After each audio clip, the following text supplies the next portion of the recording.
welcome to AUA. We're very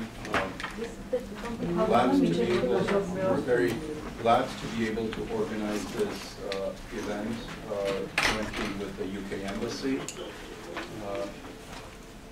The AUA Center for Responsible Mining has been engaged in the EITI process from the get-go, from the beginning almost.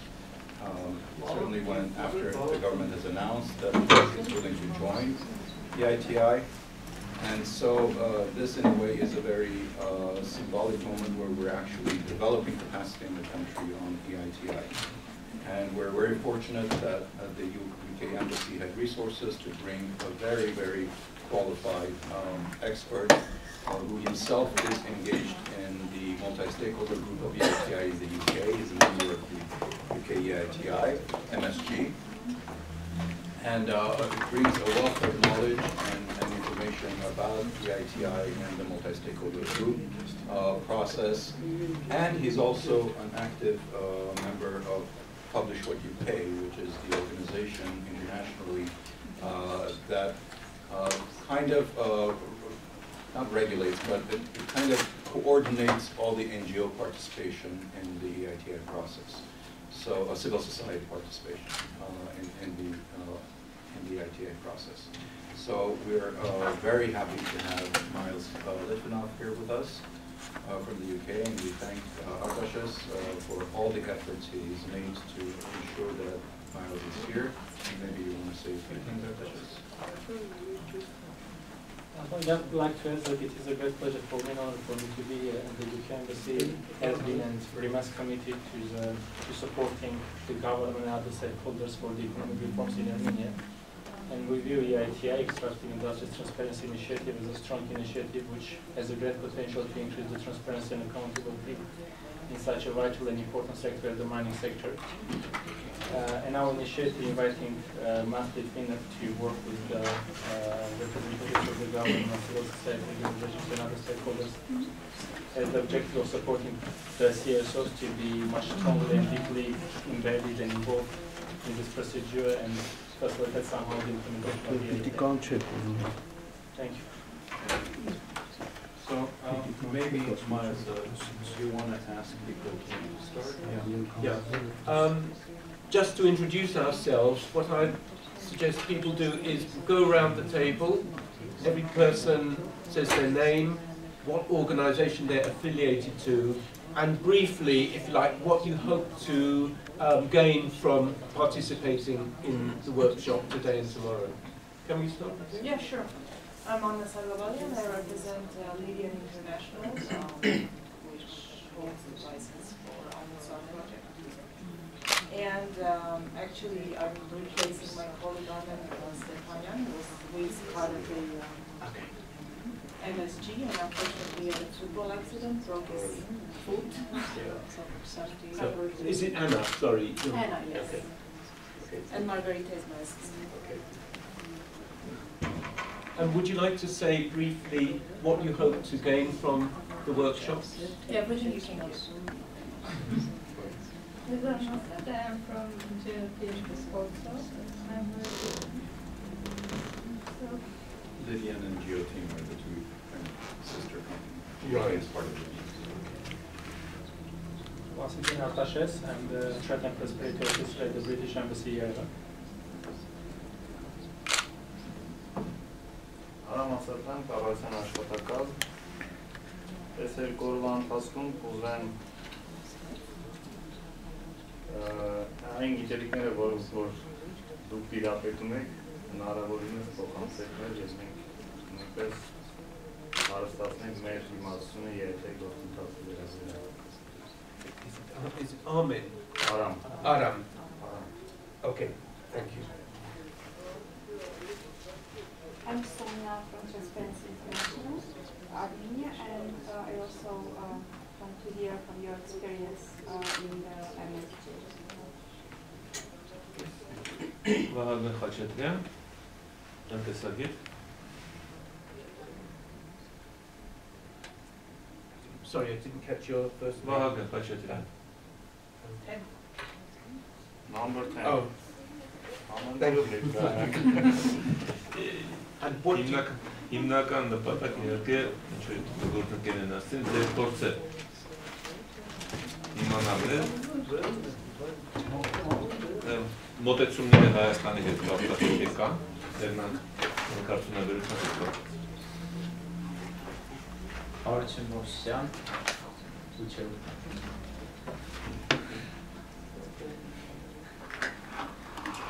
Երևան պետական համալսարանցը կազմում զարգացման կենտրոնն է և հանքավայրի որոնման հետախուզման մասնակցության կենտրոն։ And your hopes to gain from the workshop? Ծանոթանամ ընդհանրապես միջազգային փորձին, EITI-ի կապված, քանի որ հետաքրքրություն եմ ցուցաբերել, որպեսզի մասնակցեմ Հայաստանում EITI-ի գործընթացին։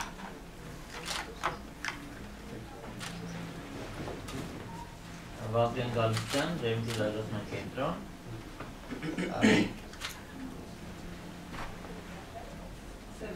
Number 7. Thank you. Sorry to call people by a number. Ակնկալիքները ծեմերից, որ ավելի բարձ հասկանան, թե ԱԹՆ-ն ինչ կտա Հայաստանին և ես իշխանը կարող եմ ներդրում ունենալ այդ գործընթացում։ I guess my name will be easier for you to remember. It's Arthur. Okay. Expectations. Yeah, I'm dealing with the environmental issues and mainly connected with mining history.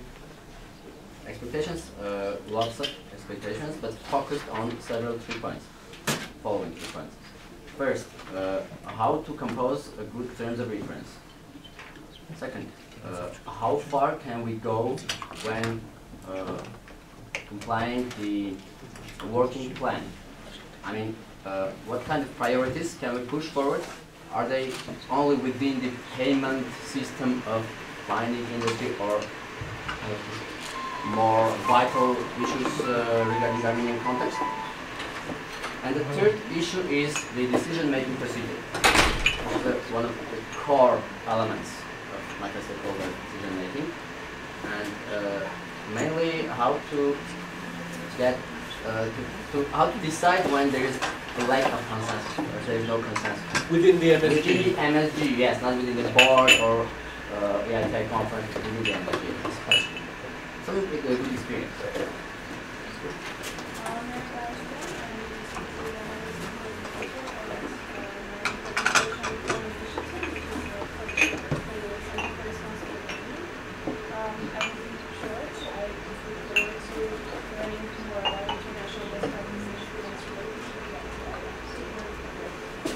Sorry, are you on the numbered list of participants?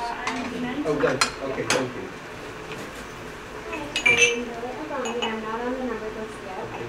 I'm here from the Armenian Lawyers Association. We're currently running a campaign on anti-corruption and hoping to get an understanding of what citizens can do to be more involved in the process.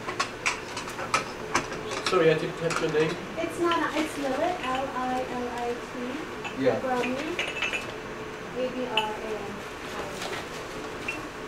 Okay, thank you. Hi, I'm from the Voice NGO. So I look forward to have an interactive and comprehensive lecture.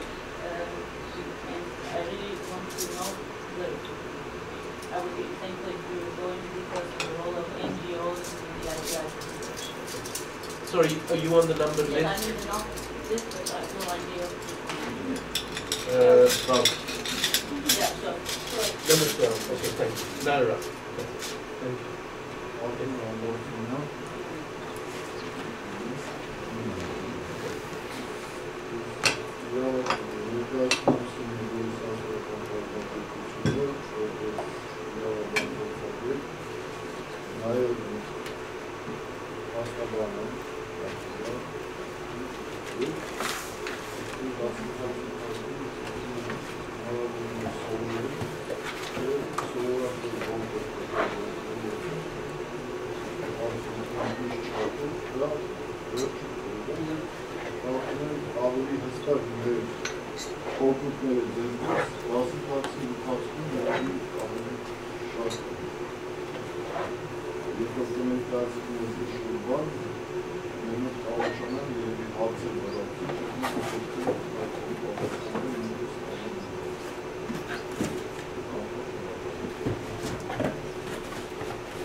Would you like to say who you are and your expectations?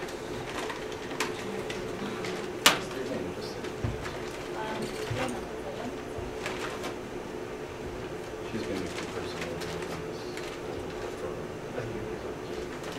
Anybody who hasn't introduced themselves? Alan, do you want to say more about your own interest, expectations?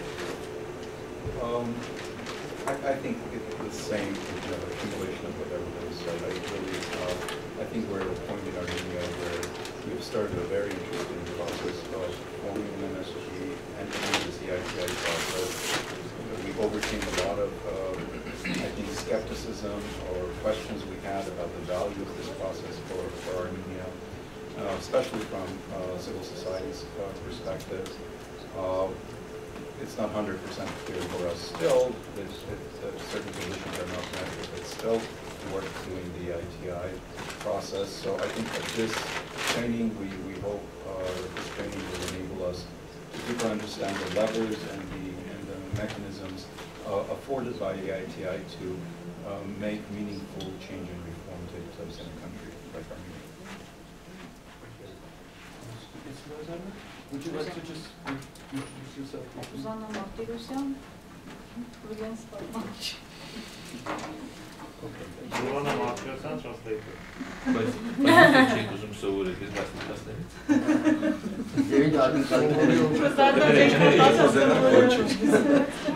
What do I want to learn from this? Or what do you want to learn from this? That's second. The same as everybody. Yeah, that's good. Yeah. Okay, well, I would like to learn more about Armenia. I don't know very much about Armenia. I would like to understand how a question was raised, for example, in the Alan's consultation with civil society organizations, how you in Armenia can benefit from the data that the wider global civil society movement is working on in the US, the European Union, etc.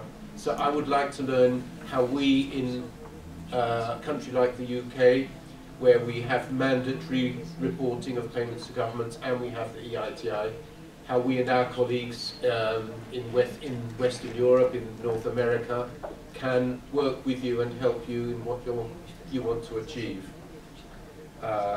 Also, I confess this is the first of these kind of meetings I have ever done on the EITI, so I would like to learn from you how I can do it better after we complete.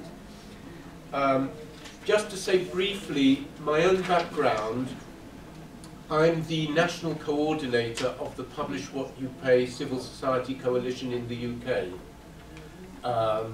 And I also coordinate the civil society engagement with the EITI in the UK, and I sit on the multi-stakeholder group. So I know a good deal about the way global civil society has engaged on the issue of transparency and accountability in the oil, gas and mining industries. And I know a good deal about the way we have campaigned to bring about mandatory reporting, that is laws in, first in Norway, the United States, the European Union and Canada that require oil, gas and mining companies to report their payments. And I also have first-hand experience for 2.5 years of the UK EITI, and I've been involved in that since the beginning. What I don't know so much about is the way the EITI operates all over the world. I have an interest in it and I learn about it, but I don't work for the EITI International Secretariat. So if you had somebody here from the Secretariat and you said to him or her, how is the EITI working in Kazakhstan, they could tell you, but I can't tell you. But that's part of the area for us to discover. So what I have tried to plan for over the next 2 and 3 days is a progression from consideration of the general issues around the EITI, while it exists, why it exists, and the issues that have given rise to it, and to move from there to more specific questions, how it works, how it relates to mandatory reporting, and how in Armenia you might begin to engage with it, both as civil society organizations and from the government side and from the industry side.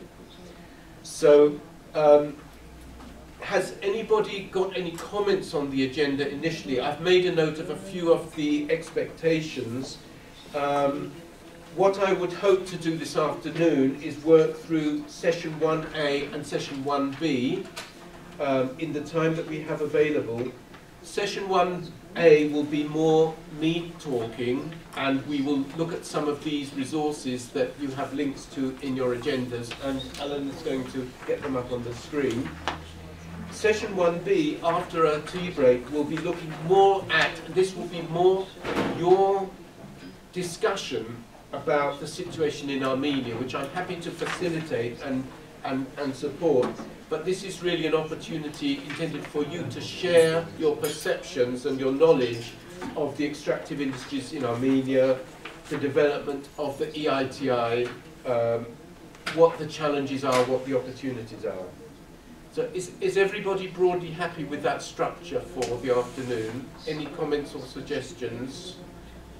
If not, I'd like to start with session 1. And could you click on the first link, then the resource curse? So some people might have heard of this concept, the resource curse. And the first link you have there is quite a very accessible summary of some of the issues from Bloomberg. So it's a kind of a business news focused perspective. We won't go into it in great detail, and a number of academic economists have also written about this. And you may have heard of Michael Ross, Paul Collier in the UK, Michael Ross in the US, Jeffrey Sachs, another US economist. And in brief, the idea is that when a country discovers natural resources, fossil fuels and mineral wealth, there is a great deal of optimism because they are a source of potential wealth. But so frequently in the last 50 or 60 years, people have been bitterly disappointed by the way the resources have been developed and exploited, and the lack of tangible benefit for often very poor countries in terms of developmental gains, because the sector has been beset by corruption and mismanagement. So resource curse is the problem, good governance is the response to the problem. So it's very helpful to have some recognition of the experience of countries such as Nigeria, Angola, Equatorial Guinea, in Latin America, not such severe examples, but Peru, in South and Southeast Asia, Indonesia and the Philippines, all have been countries where the costs of developing extractive resources for many people and many communities have outweighed the benefits. Costs particularly in terms of environmental impact at the local level, social impact at the local level, displacement of communities, very often very poor employment opportunities for in-country citizens, only a few elite jobs or a few labouring jobs sometimes, whereas the industry generally tends to work on the basis of good quality jobs, very often for expatriates. Few economic linkages, so very limited benefit for local businesses from the presence in the country of international oil, gas and mining companies. Sometimes violence at community level when local people are so badly impacted by mining in particular that there's so much distrust of the way the companies operate that it leads to violence, and Nigeria is a particularly bad example of that. Corruption, whereby the companies and local officials engage in opaque payments that both at the senior government level or at local government level, so that some of the benefits, many of the benefits, never go to the citizens, to the national budget, to the local government budget, but they go to private bank accounts of senior government officials, or in other ways they are taken out of the country. Cases where citizens don't know whether the companies are paying a fair price for the resources they extract. There's a great deal of suspicion there. Many cases where the government doesn't really know how to manage the revenues that it receives. It doesn't monitor them properly. It doesn't take care of them properly.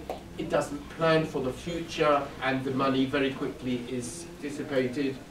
And you can go on. So there's a whole literature about those negative impacts, and you can begin to access it from the links on this side.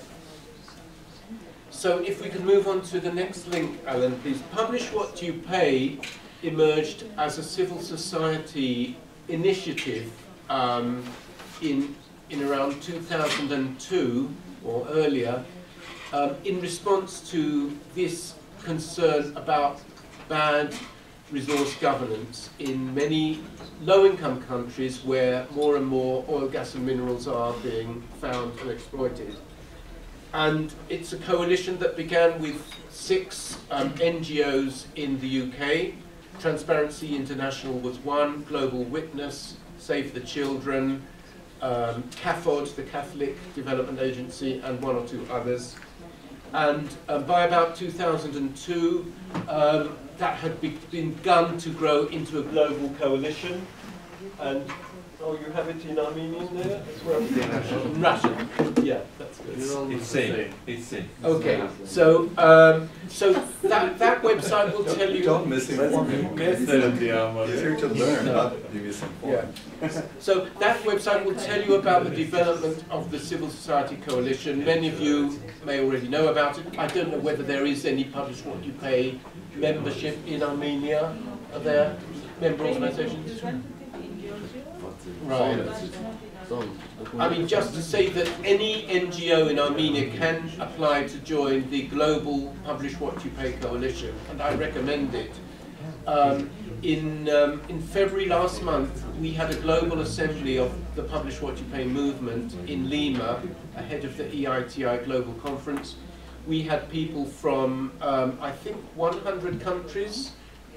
No, we had 100 representatives, I think, from about 50 countries where Publish What You Pay is active, including from the Ukraine, from Azerbaijan, from coalitions in Africa, South America, South and Southeast Asia, Europe, and North America.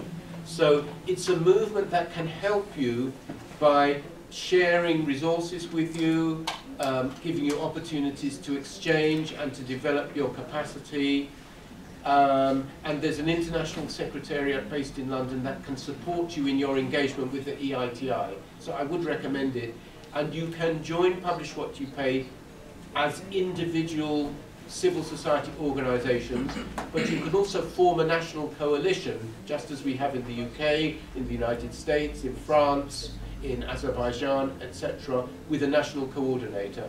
So on the Publish What You Pay website, there should be information about how you apply to become members. My email address is on the agenda, and I'd be happy to forward.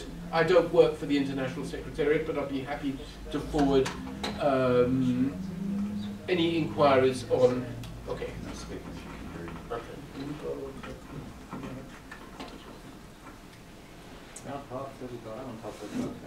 Just answer a quick question. Yes, please. The questions as they come up. Well, I mean, maybe we'll have some brief factual questions now and then more discussion later on. So please interrupt if there are points of fact information that I can answer fairly briefly. I'm happy to respond now. Is there anything up to this point? Okay. So, anyway, I do commend to you, Publish What You Pay is an umbrella organization that will help civil society in Armenia participate in the EITI. So can I ask, Transparency International, Sona, are you guys a member of Publish What You Pay? So the membership is, you mean privately or by a person or by an organization? By organization. And there are two ways, individual organizations and a national coalition. Oh, yeah. Or for example, 2 or 3 organizations in Armenia can join and then to discuss among themselves, let's form a national coalition to coordinate our work better. Is it free? It's free, as far as I know. Yes, it's absolutely free. You have to sign up to the principles, which are principles of transparency, accountability, etc. You don't pay. How you organize your affairs in Armenia is a separate question. But there are potential benefits of funding. For example, the World Bank coordinates, and Noreen, correct me if I'm wrong, because I've read differently recently, the multi-donor trust fund for the EITI. Yeah, but it's now another. It's got a new name. Yes. Yeah, because 2 trust funds came together, but they are still working for EITI. Yeah. So there are, and correct me again, but I understand there are opportunities for civil society to apply for funding, to engage with the EITI, to apply for support, or is that not correct? Not now, when the country is a candidate country, and if the local representative of the World Bank has this opportunity. Okay. They can't go directly to Right. trust funds. So it's a possibility, if Armenia, when Armenia becomes a candidate country, there's a possibility of support. We can't say now. No. It depends how much money the trust fund allocate for Armenia. Okay, yeah. And I understand this. It's a Yes. possibility. It's a theoretical Yeah, possibility, yeah. details are not clear. That's right, yeah. So, I mean, you know, definitely Publish What You Pay can represent an opportunity. You don't have to be part of Publish What You Pay to participate in the EITI, or probably to apply with your local World Bank representative to the trust fund, but I think it can be helpful. So let's move on to the next link, the origins and development of the EITI. And these links are really for you to explore in your own time. We won't have time to go into them in a great deal of detail, but you can go to the EITI website and you can read about the background to it, how it began and how it's developed. And it's useful and important to know from a civil society perspective. I think it's correct to say that the EITI has always been driven by civil society. It's not been driven by government, it's not been driven by companies. They have provided invaluable support and participation, but there would not be an EITI if it wasn't for the campaigning of civil society to bring about greater transparency in the extractive industries and accountability. And what I can also say, not because I've been involved from the beginning, I've only been involved for 5 years, 4.5 to 5 years. Colleagues tell me that at many important points in the EITI development, and with great respect to our colleagues here from industry, companies have not always been very proactive and have sometimes resisted new stages of the development of the EITI because they are concerned about commercial confidentiality, rightly concerned about that, they're rightly concerned about the cost of implementation, the cost of reporting. But the EITI has been a success because civil society has never said, okay, we've got everything, the EITI is perfect now, we're not going any further. Civil society always said, this doesn't really make sense. To understand this better, for example, to understand what the government receives better, we have to know which companies paid which amounts of money. In the early days of the EITI, the government had to report the payments it received, and companies reported, but not publicly, the payments they made. So for citizens and civil society, you didn't really know which is the company that's paying the most money and for what. And that had to change, and civil society pushed for that change. And another change civil society pushed for was to say it's not enough to know which company made what payments to the government. We need to know which projects those payments are associated with, because some of the projects in our country are generating a great deal of valuable production. Other projects are not generating very much revenue. We need to know which payments associated with which projects. Again, industry and governments were not very enthusiastic about that, but we achieved that change in 2013, and now it's one of the things that if you read from the former chair of the EITI International Board, Claire Short, it's one of the things that she will point to, or the Secretariat will point to. So this is just to say the role of civil society in the EITI is very important, because it is campaigners and advocates such as ourselves who represent, we are accountable ourselves to the citizens of our countries. We are the ones who can push the initiative further and are pushing it further. I think I'll just respond to one of the comments that was made around the table, which is it worth joining the EITI? Is it important? Does it matter? Does it have benefits? And I think it's important to recognize it will not solve every problem associated with the extractive industries in your country, but it's a really important step. It will not resolve currently issues around environmental impact or social impact, or the fact some farmers lose their livelihoods and are displaced because of a mining permit given on their land, or issues like that, or pollution, or even global warming. We may get there eventually through the EITI, and there are many people who think we should, but for the moment, you know what you will get through the EITI. Principally, you will get transparency about company payments, government revenues. You will get transparency about the fiscal regime, so how the industry is governed in your country.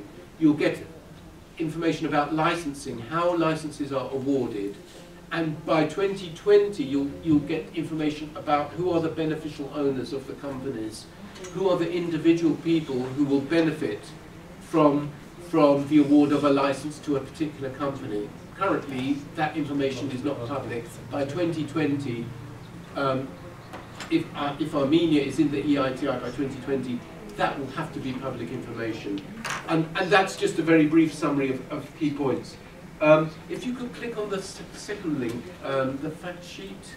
There are 7 key requirements in the EITI, which are probably worth highlighting now. I don't know if you've got that one. It's here. I don't know them.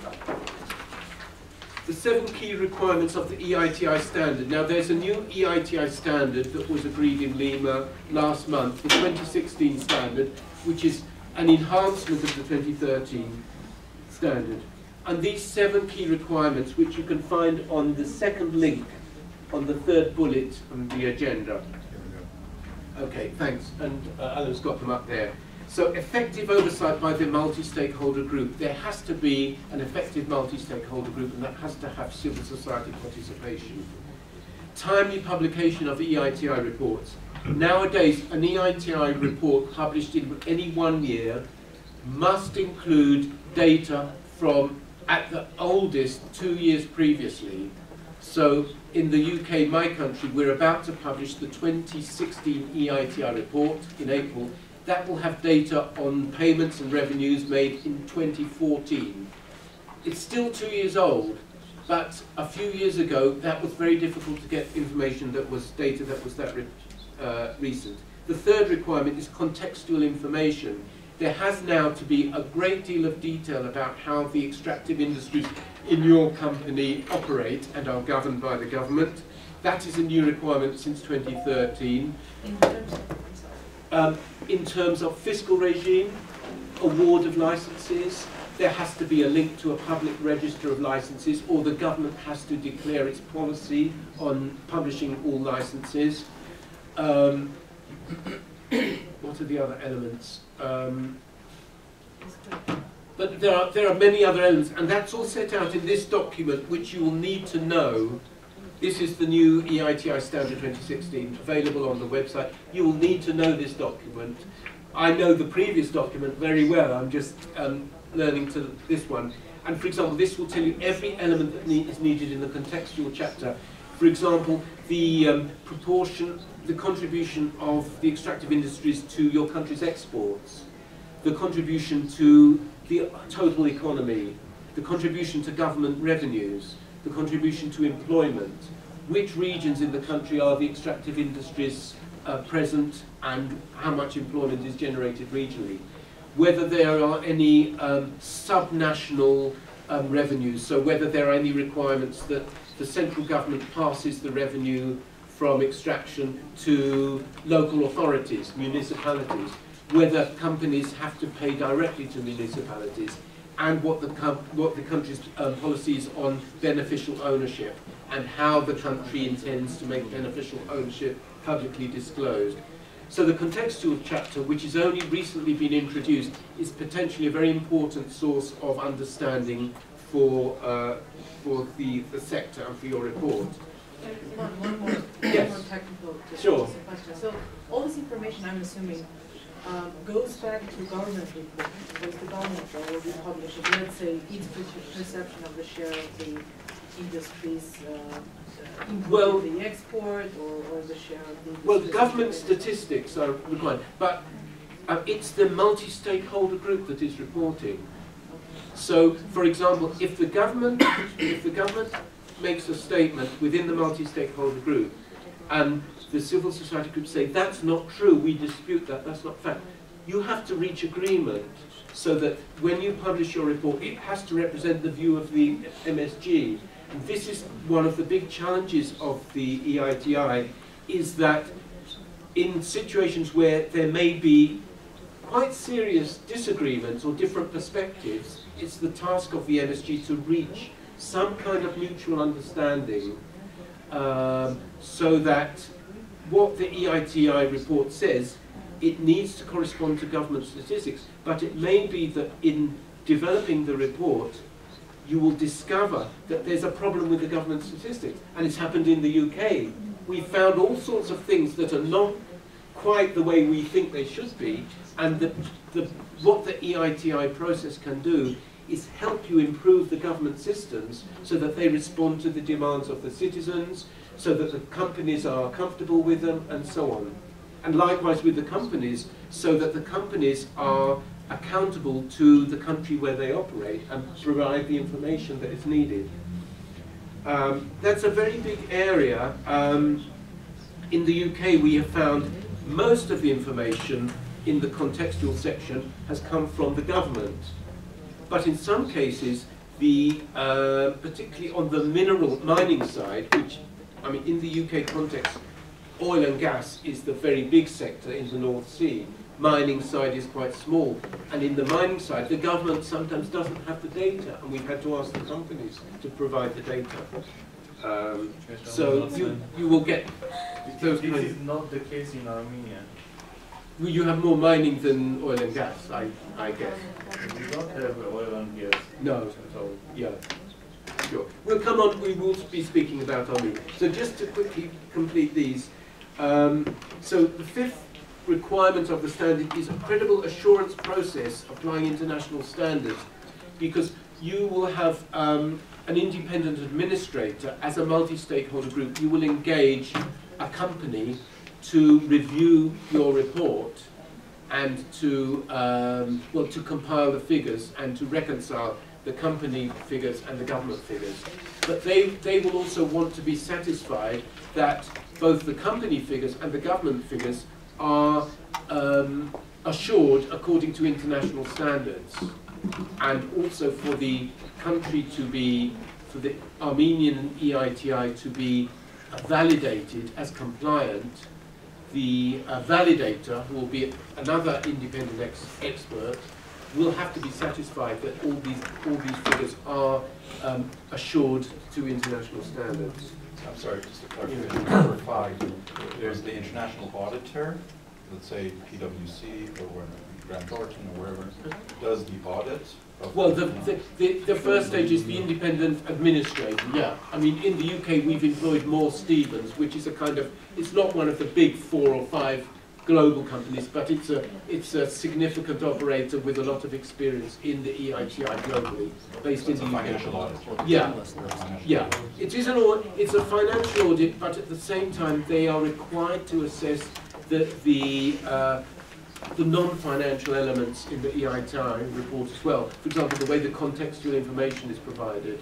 So one of the criticisms from NGOs globally in the EITI until now has been that reliance on people like PricewaterhouseCoopers and the other big 4 or 5, Deloitte and so on, that they don't have enough understanding of issues of social accountability. And this is an area of tension within the EITI, and it's again for civil society.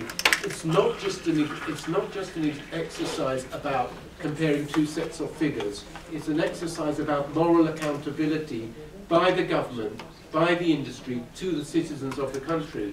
And for the NGOs, it's also their moral accountability to the people you represent, or I claim to represent. So while the independent administrator and the validator do tend to be these big international accounting companies, there is a kind of debate within the EITI about have they got the capacity to fully recognize the social and accountability aspects. I don't know the answer to that question, but it's an emerging question. So the 6th element in the standard, the reports must be comprehensible, promoted, accessible, and contribute to public debate. So this is not just a question about producing 2 sets of figures for specialists only, for economists and accountants.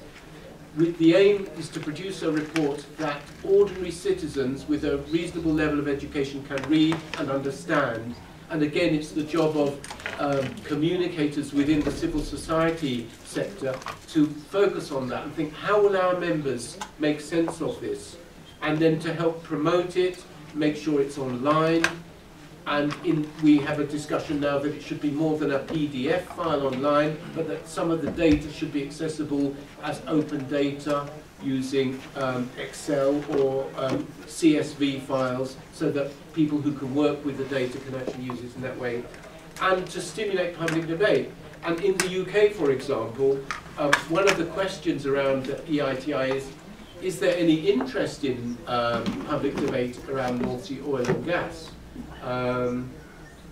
Because we have a declining industry now, it's not generating a huge amount of money. There's general confidence that it's not a corrupt environment, it's corruption-free, and our problem is actually that there's a very limited interest in discussing it.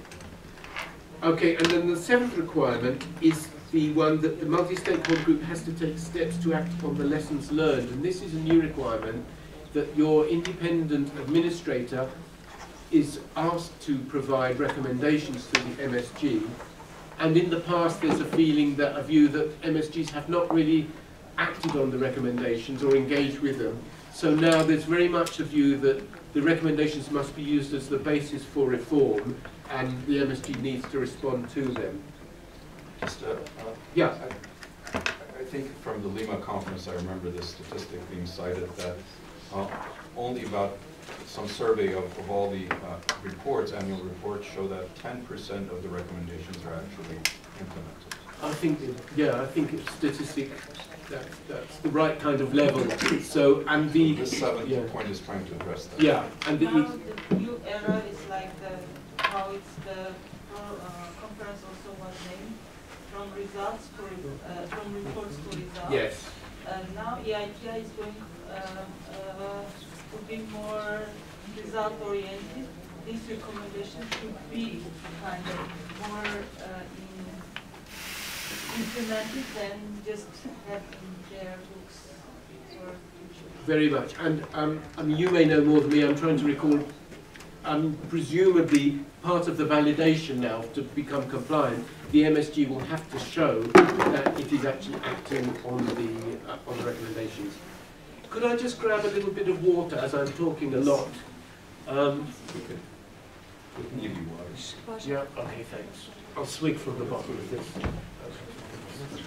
Maybe. Maybe.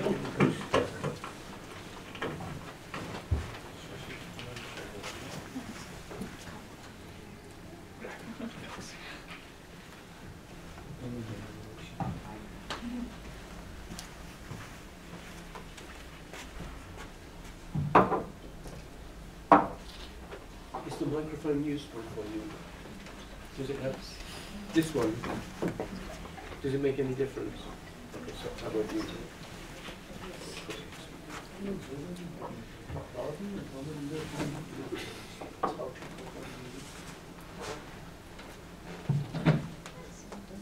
Okay, so let's move on to the fourth bullet point, mandatory extractive industry reporting. I don't know whether there's a lot of point clicking on the different links. Does everybody around the table understand what is meant by mandatory reporting as opposed to the EITI? This is not the EITI. Is anybody unclear about the difference? Okay, so the difference is that EITI is voluntary for a government. The government of Armenia, the government of UK thinks it's a good idea, we will take part in this. It's a government decision. I mean, for civil society and industry can engage with them and lobby them. It's a government decision. Mandatory reporting is rather different because the EITI is a decision of the host government. By host government, we mean the government of the country where the companies are operating. The companies are either domestic or international. They are in your country, they are extracting your resources, and your government says, we want more transparency and accountability, so we are going to achieve it through the EITI. Mandatory reporting is different. Mandatory reporting is a decision of the home countries of the extractive companies. So, in fact, the first country to pass a law for mandatory reporting was the United States. The Dodd-Frank Act 2010, Section 1504, still not been implemented, but this was under the Obama administration. All companies that raise public finance in the United States, so are listed on any US stock exchange, New York Stock Exchange and the others, which I don't know, has to report every year on their payments to governments wherever, in every country where they operate. So this is a different requirement. The EITI is a requirement by the host country that it will report its revenues and that companies operating in its territory will report their payments. Under mandatory reporting, it's a requirement of the home country, where either where the companies have their headquarters or where they are publicly listed on a stock exchange, that they have to report to the home government all their payments, wherever they operate, all their payments to government, but it's not a requirement for those governments to also report their receipts. Was there a question? Yeah. Did I perceive correctly that it concerns to the offshore companies as well? Because absolutely, yes, offshore. I mean, the different regimes are slightly different. In the United States, the Dodd-Frank Act requires every company that lists on a US stock exchange, so that's not just Exxon and Chevron, but it's Shell, it's BP, it's Total. Some of the Chinese companies also raise funds in New York. They have to report their payments to any government in the world, including the US federal government, but not the state governments. And that's a strange factor in the United States, which makes it, the regime is a bit different. If I could just add, I think what I also learned from in the Lima conference, that since then, the Dodd-Frank Act has been challenged in the courts and it's frozen. But Canada and the EU have picked up on that and have developed legislation which is already in force. So in Canada, there is a similar legislation of disclosure. In EU, there's also several directives that are developed so that any company that has an EU base would have to have that reporting, has that reporting requirement. In addition, I think the EU anti-money laundering directive, the fourth whatever directive, is now requiring that there's a registry of beneficial owners of all companies that have anything to do with EU. So this registry of, so there will be, whatever company is working in EU, whether raising funds on the stock exchange or just has a branch or whatever, they would have to declare their beneficial owners, and there's a registry in the EU that will be collecting this. If I may just add to, I guess, Arthur's question, for Canada, so any Canada-listed Toronto Stock Exchange listed company, as in case of Lydia, publishes its financial reports on Canada Stock Exchange every year, regardless of where the headquarters is domiciled.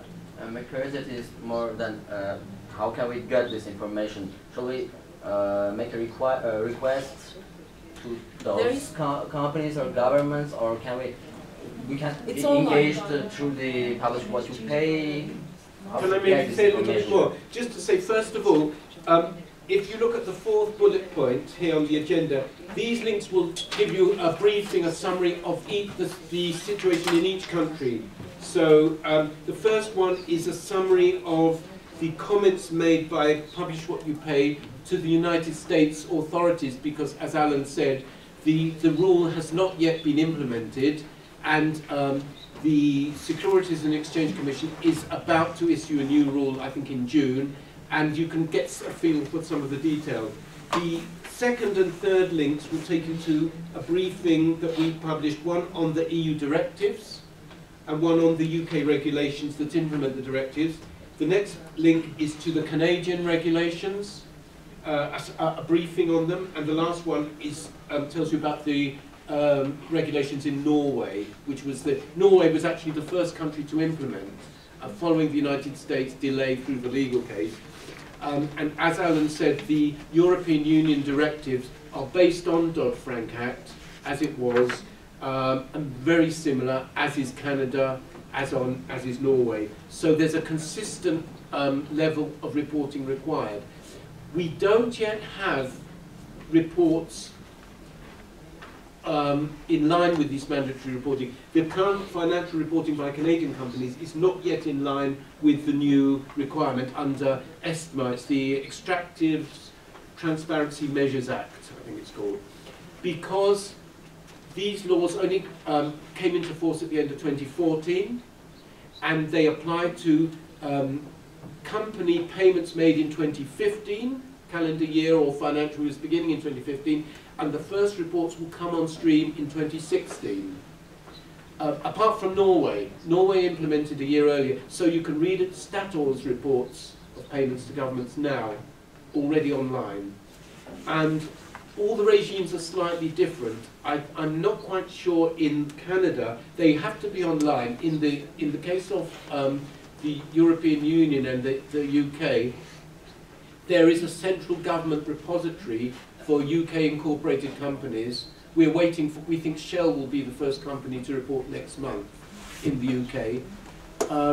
And for UK listed companies, that's companies like Gazprom, which raises money on the London Stock Exchange, the company will publish its own report online, but they have to be published. In the US, I think there's going to be a central repository. In other European countries, I believe there will be a central repository in each country. So, for example, the Netherlands will publish for Shell, Italy will publish for any, like that. You won't need to write or inquire. You should be able to find the right link and download the data. That's an important principle. One more clarification. Yeah. Does it mean that? Sorry. Just I Does would it like mean? some information about this, Okay, please because do. we met EU representative in Lima. She said that some information will be publicly available online, but some information will be closed. but MSGs of EITI different countries can apply to get information. So when our MSG will be ready, we can have access to all information, just making contact with this Yeah, I see. Good. And what kind of information is that? Okay. Does it mean that all this offshore network connected with the company will be published, or no, it will be generalized There's information? two sets of information. Payments to governments is one set. Country by country payments. Beneficial ownership disclosure is another issue. I'm talking about country by country payments to governments. That will be public. Oh, yeah. General information. Yeah, but that will be payment on taxes, royalties, bonuses, fees. Okay. Beneficial ownership disclosure is a separate issue, both as part of the EU anti-money laundering regime and in the EITI.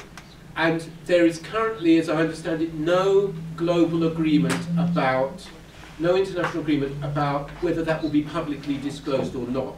But some countries have committed to make it publicly disclosed. UK, Denmark, Ukraine. I don't think there are many others at the moment. So beneficial ownership disclosure currently will be for income tax authorities, for specialists.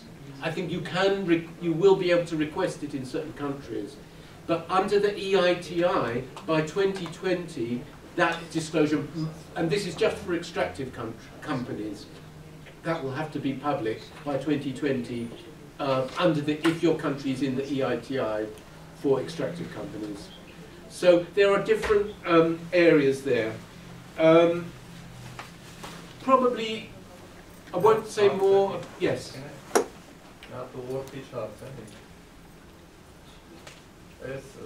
Ինչի մասին որ նոր խոսում էր, mandatory reporting-ի մասին ճիշտ եմ ես հասկանում, դա EITI ստանդարտ չի, չէ՞։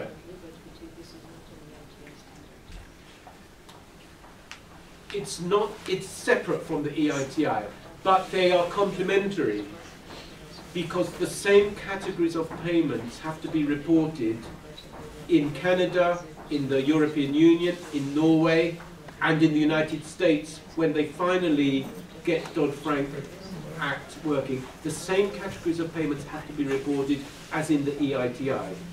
The difference is that under mandatory reporting, the government does not report receipts.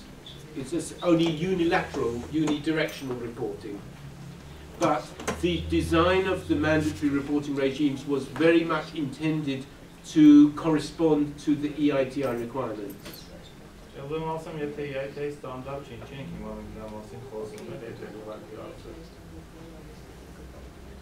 Because it's part of the global context, you need to, I think...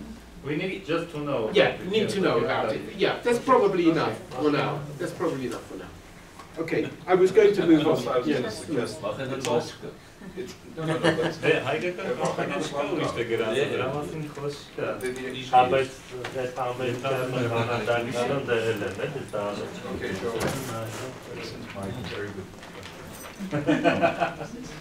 Listen to my very good question. I think the fact that there's this data available now, it's another way, I mean, correct me if I'm wrong, another way of double checking what is being reported in Armenia. It will be, yeah, when it is reported. So when that, whatever company is operating here and is reporting something else to their country, then you can go get that and say it's not matching up. Yeah. I mean, I don't know how many international mining companies are operating in Armenia, but maybe that will become an issue, and we can talk about that later on. So just for the next 15 minutes, I thought it might be helpful. We've covered it a bit. If you click on the next link, the highlighted, first highlighted one is no, sorry, no, this link is a good one. Just to emphasize that. Is there something to share? No, they become very local now. Okay. Discussing which company is. Okay. Well, we'll come on to that. We'll come on to that. Okay. So, the links that you have here under recent developments will give you more detail about the things that were decided in the EITI in Lima by the EITI board, and the changes that have been made to the standard. And it's good to see how the standard has evolved. I don't think we need to say a great deal more than that. Those links will tell you more about it. There was a big controversy also in Lima. I think Alan you said you were going to send the link round. We don't need to speak too much about it, although I'm happy to give more information. There has been a challenge to Publish What You Pay traditionally has coordinated civil society engagement with the EITI because it was well placed to do so. And it never did it in an exclusive way because there have, for example, recent elections to the EITI board, civil society representatives who are not part of Publish What You Pay globally were elected to the board, and there was a selection committee made up of people outside of Publish What You Pay. But there is a view in civil society globally that we have to fight for our space in this initiative. The danger has often been that governments, some of them more resistant to transparency, and some companies more resistant to campaigning, perhaps, or to transparency as well, have not always given civil society an equal place at the table. This issue came to a head in Lima, where a candidate was put forward to the EITI board who did not come through the Publish What You Pay process, and there were very big questions about the transparency of this candidate, the transparency of the organisation that was nominating him, his questionable background for financial irregularities, and most of civil society did not want this candidate to be nominated to the board. And the EITI International Secretariat and Chair actually decided that this candidate could be put on the ballot paper, and there was a very big crisis in Lima and a big protest of which I was part by most of civil society there. You can read about it. I won't go into more detail now, but there is an issue certainly that civil society must be seen to govern its own affairs well, and we've had the same problem in the UK. When you engage with the EITI, you must strive to be transparent, accountable to each other, accountable to your constituencies, and show that you are not working in any kind of underhand way, or there can be no accusations that civil society is not open, is not well self-regulated. That is a big challenge, I think. What I suggest now is we've got the 10 minutes or so before a tea break. Just any other points that have come out of this discussion so far, any points people would like to raise, questions, comments? Yes? Lot of questions that cover EITI. I'm sorry, Eric, you came in late. Can you introduce yourself also? Very Grigorian, I'm an environmental economist representing Association of Environmental Lawyers and Economy. Alan will let young, but it was 10 years ago. Okay, just about reporting by companies in Armenia. It's I don't remember how many years, but we have a list of 1,000 big taxpayers, and most of mining companies there. So each year, each quarter, we can see any kind of taxes paid by the mining companies, direct taxes, indirect taxes. Besides this, concerning the environmental and natural use taxes, is collected by in the Ministry of Natural Protection, in Environmental Inspectorate, and we can see any kind of pollution taxes, royalties. Well, royalty now is going to the Ministry of Energy, but anyway, all information is available. Not, analyzed, but if you will find and if you will request some information, and also available online. So from this side, to see the actual payment by the mining companies, it's somehow available. And any company operating in Armenia should be like a resident, should be registered. And we have also the online register that you can see in paper who is the owner of this. You can pay like a 3,000 dirhams in papers to see who is the owner. So it's this information, but you can see who is behind them. So this the problem. From other side, we have this international not interactive budget available in the government website that you can see in online regime, everyday government spending. Because all money is going to the one place, the budget, there is no separate funding, money going to from the mining to some funds and then used for others. So this is also somehow available. So at least we can see how much paid by the companies and how much is spent by government.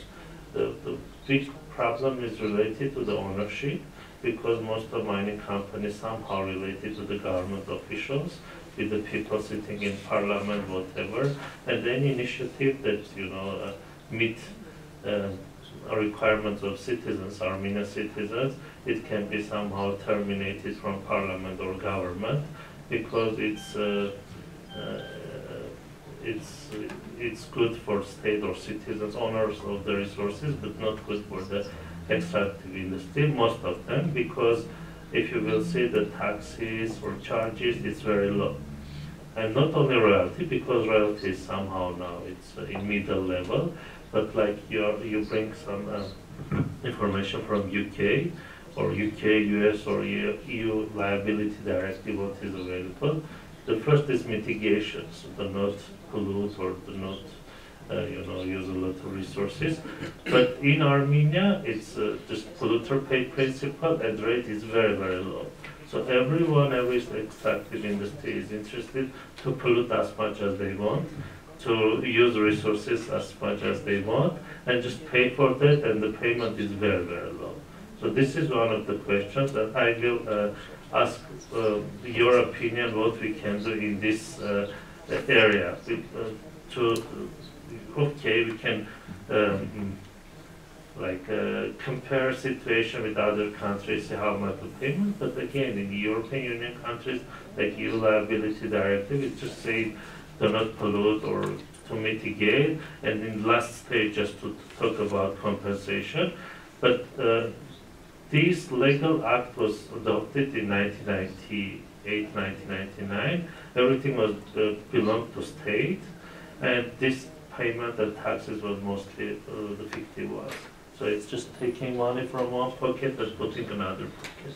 Then it was privatized, the people went to the parliament and whatever, and then become the international institutions like the EBRD, IFC, whatever. And if you will see the EBRD, like the mining policy guidelines and environmental policy document, it says, okay, polluters should pay, they should mitigate, but once it's going to the domestic legislation, they should just follow domestic legislation. Domestic legislation is just saying to pollute as much as you want, and use the resources in a sustainable way. Okay, thanks very much. Can I say, I think we should take a lot of the issues you've raised there in the next session when we're talking more about Armenia. I mean, it sounds to me that you already have more transparency in Armenia without the EITI than we had in the UK. In the UK, company taxes were not in the public domain. So the EITI is bringing about a new form of transparency that didn't exist. In terms of fines for pollution and those payments, well, the second point you made with regard to beneficial ownership, that is something that can be addressed through the EITI, because it will have to become public information by 2020, and the connections between politicians, for example, and ownership will be made public. In terms of fines for pollution, I'm not clear from memory whether that is included within EITI reporting, but the multi-stakeholder group can press for that to be reported, because one of the advantages of the multi-stakeholder group is if civil society has a strong voice, civil society can persuade the other members of the group that this is important and of public relevance. And for example, in Latin America, civil society is campaigning very strongly for the EITI to reflect more information about environmental impacts. It's saying it's not enough just to have financial accountability, you need environmental accountability. Something you can aim for in the EITI. But we can come back to talk about Armenia. We learned that Germany, that just joined this year, has made a requirement of reporting on environmental stuff. Right, okay, that's interesting as well. Yeah. So, any other brief comments before we take a tea break? Yes.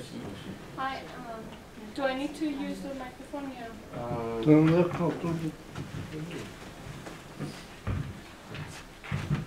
Introduce yourself. Yes, my name is Anna. I'm a member of an environmental group, Safe Title Civic Initiative, and I apologize for coming late. I had other issues. I wonder if you can speak, maybe not right now, but during this time, about the possibility of EITI, and whether there are any tools or instruments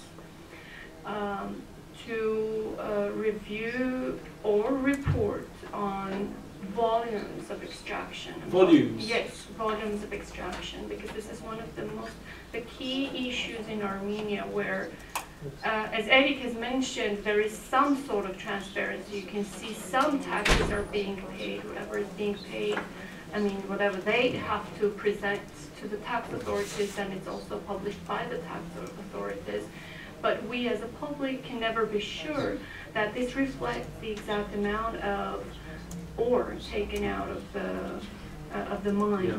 And the issue is also related to, let's say, the exporting and then the whole thing with customs. I mean, it's exported from Armenia, and probably in the Armenian borders, probably they check how many tons has been taken out, but that's not published ever. And what's not ever published, for example, in the EU, which is the buyer of this product, the ore is exempt from custom tax. I mean, what is it? Custom fee. It's zero. Yeah. So that's why we can't even check with the EU legislation how much, for example, from Armenia they brought in, because no tax was paid for that. I mean, that's directly going to the companies. And what is the content of that ore? Huh? What is the content of that ore? Is it just copper or gold, silver? Yeah, and also, this is another issue that not only don't we know how much has been extracted in reality, but also we don't know how this ore was evaluated. It was evaluated as just copper, because most of the time the ore concentrates actually have, and this is something that comes from investigative journalists, that have incredibly huge amounts of gold and silver and other metals, like other precious metals. But they are evaluated as copper and are paid in tax in terms of copper price. So these are the issues that I don't know, maybe it's a long answer to take, but maybe you can think of and help us understand whether EITI has anything to do with these issues. Thank you. Just to make a brief response now, I mean, I think your question shows just how challenging the EITI is, that it's a start, but there's so much detail that it doesn't currently include. Under the current standards, the context chapter has to report overall volume and value of mineral production. So it will say Armenia, total volume of copper produced in 2015, X million tons, value X million dollars. That's all I think it will tell you. It's not broken down by company. It may not tell you how it's evaluated. And even in some countries, that's difficult. For example, in Nigeria, a case I know fairly well, the government does not have technical capacity to measure the volume of oil that's produced. So the government has to ask Shell, has to ask Exxon, how much oil have you pumped this year? They say, well, we pumped this million tons, million barrels, and therefore we owe you this much tax. I mean, that's a sign of the nature of the problem. That's the kind of problem. And you know, also the EITI requirement itself does not ask for payments for detailed information on volume or value.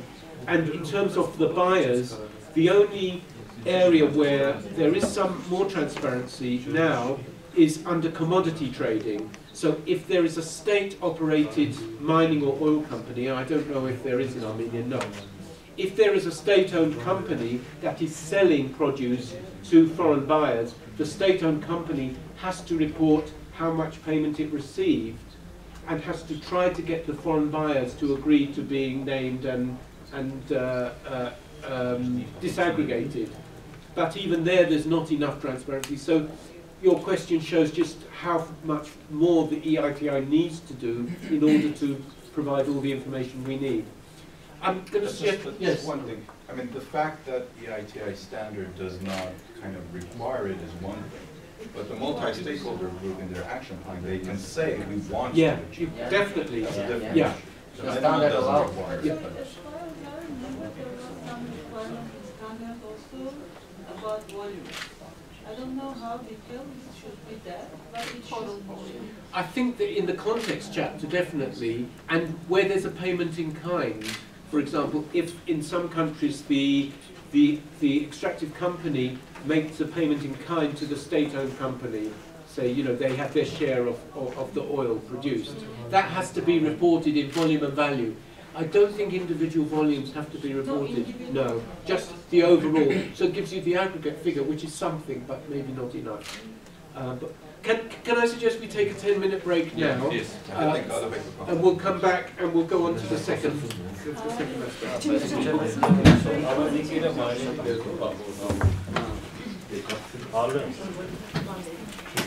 It's stop time?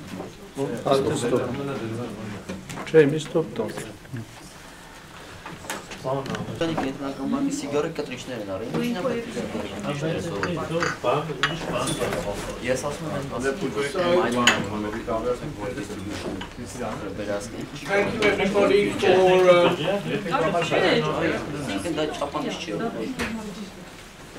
Thank you everybody for what I hope was a useful first session. I certainly found it very interesting. Just want to say, because I may have omitted to say it at the beginning, I'm very grateful to Alan and his colleagues at the university and to our attachés and the UK Embassy for inviting me to come and meet with you and discuss these topics and make it possible. So it's a pleasure and a privilege for me to be here with you. Do you want the microphone? Shall I use it? No. Okay. Right. So the idea of this second session is to it's really for you. It's an opportunity for you to focus more on the situation in Armenia, which I know very little about, and I propose some questions here, and I don't know whether for you if there would be any usefulness of making a record of the conversation. But I leave that to you, and maybe there are individuals here who will make notes and you will want to share them. Oh, you're videotaping it. So I thought it would be a useful starting point to see what is the consensus about what are the natural resources that are present in Armenia in significant quantities. Would anybody like to give a brief introduction on that? What minerals are the subject of the government? Yeah,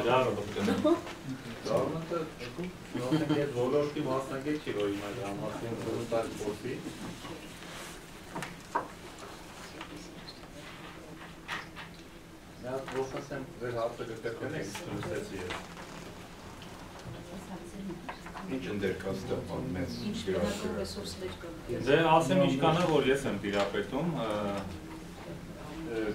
Սանգանայի որպեսի արդյունաբերող կազմակերպության գործընկերները ուղղեն ես խաղում եմ Խոսքը թանկարժեք մետաղների մասին է, ոսկի, արծաթ, եւ այլն, մոլիբդենի մասին է խոսքը, պրինտի մասին է խոսքը, հիմնականում դրանք են մեր կամերկան, որը որ զբաղացնում է մեր դեպքում։ Եվ ունենք ջուր։ Նո ջուր մենք այս բայդրությամբ այդ հակուսով չենք դիտարկում։ Let's get the ջուրը պետք է դիտարկել։ Does everybody around the table agree that's does that cover the most of the minerals? Just because the website of Minister of Energy is here is 670 mines and only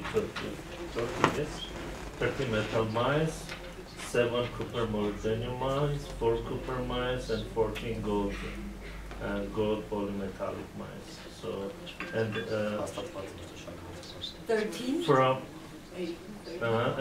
the Armstad extraction for 2014 is copper is 22,000 ton, copper molybdenum only copper is 62,000, and others are less. So, and I can bring the gold. It's about 4 ton of gold for 2004, and it's increased about 8 times for last 10 years, from 480 kilos to 4,000. And it's also silver, about 20,000. And in terms of value, what have been the most valuable minerals extracted in recent years? Do people have any sense of the value? It's copper. No, actually, it's one big mine. It's the Kuzangezur copper molybdenum, and it's about 80% of gold extraction. 90% of financial contribution to the sector, but the portion from one mine. From yes, just one mine. yes, it's one mine. Okay, but how much did you say? It's about 80. So we can find the 60% of the total revenues from mining is from one mine, but 70–80% of the tax revenues is from that one. And is it, which is the company that owns this mine? The big shareholder is Cronimet, German Cronimet, but it's some interesting details there. So like a consortium. Is it consortium? Just one company. It's the Cronimet, but the Cronimet they had like Cronimet Mining as a institution in Cronimet, and this Cronimet Mining owns only 2 big mines, one in Armenia and another is in Africa, and probably 90% of workers of Cronimet Mining is working here in Kajaran. So it's but the contribution to GDP of country is very, very small, because there is no a lot of taxes for exports, and the structure of export is the big portion, like half of the export is the mining products, but contribution to GDP, contribution to the workplaces, and generally contribution to the state economy is very slow. Surely the value of the exports contributes to the country's GDP. I'm not an economist. It doesn't contribute necessarily to government revenues, yes. But surely it would contribute to GDP. If there is some export taxes, like in Chile, yes, if you are exporting ore, you are paying more export taxes. If you are going to the next stage, like concentrate or the final product, so it's less and less. So in Armenia, it's zero, so there is no any export taxes. I understand. So the numbers. So it's okay. The numbers that we have is about 3% of the GDP, share of the GDP, 2011 statistics, I'm telling you. Okay, 3%. Can I That's the generous? government statistics. Yeah, I mean, who else has? No one else has statistics. So 3% is share of GDP. 3% about share of employment overall. According to this, 3%. According to the what the statistics we have, about 20% of the export revenues comes from in the mining sector. I've heard numbers up to 40%. That means in Armstad it was years up to 45%. But then we can just check now. I think in energy there's 50%. Huh? Ministry of Energy. But that basically means Armenia is doing nothing else, sitting on its ass and just exporting stuff. New information here from all ministries is about 20% of the export. Yeah. Another one is about 20% is diamond products and 14%. There are 3 big. Maybe that's how it gets to 50%, because diamond is brought in, processed, sent out. Right. But that wouldn't be under the EITI because it's not extracted here. Yeah.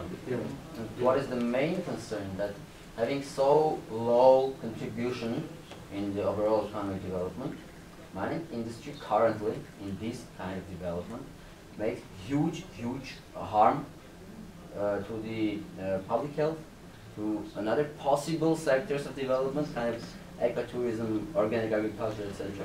So here is the concern. Right. Here is where the dissonance. Okay. Is that generally felt by civil society, that it's the environmental and opportunity costs and social costs? Not only. But the primary concern? As an environmentalist, I would indicate that problem. But it's not the only one. There are other issues as well. For instance, I wanted to ask you about the mechanisms of how to manage the money came from the mining industry, because in our reality everything goes to the state budget and is disseminated in a I assume in a quite corrupted way. So we don't have the path how to follow where the money goes. Especially from the mining industry, because we don't have such trust funds, or what have Norway, Azerbaijan. So But that's the issue as well. when you say corrupt way, I mean, it goes into the state budget. Yeah. And then from the state budget, it gets spent in any way the state budget is spent. Yeah. So it's not any particular treatment the mining revenues get. It just gets. So when I say corrupt way, I mean the whole. So, but that's a little bit incendiary. Just to add to what Arthur is saying, we know that the aid that we receive in budget support form, for example, from the EU, goes directly into the treasury of certain ministries. And that, like the Ministry of Health and the Ministry of Education, directly get the budget support. So we can assume, and this is again a very big generalization, we have to do research on that the big bulk of budget spending in Armenia is in the military. We can assume that we extract our copper, the taxes going to the army, and then with that army expenditures we buy from whoever is using metals to produce weapons, and then we start killing each other. I mean, this is just a very general thing. But what I want to say is that even when it's a centralized budget, we can see that some sectors, they receive the budget support constantly. I think in response to these 2 points, all I would say is an observation, knowing very little about it, the EITI won't give you a direct and immediate route to tackle these issues. I think it will help you approach them, and it will help you raise these issues around the table with government and with representatives of the companies.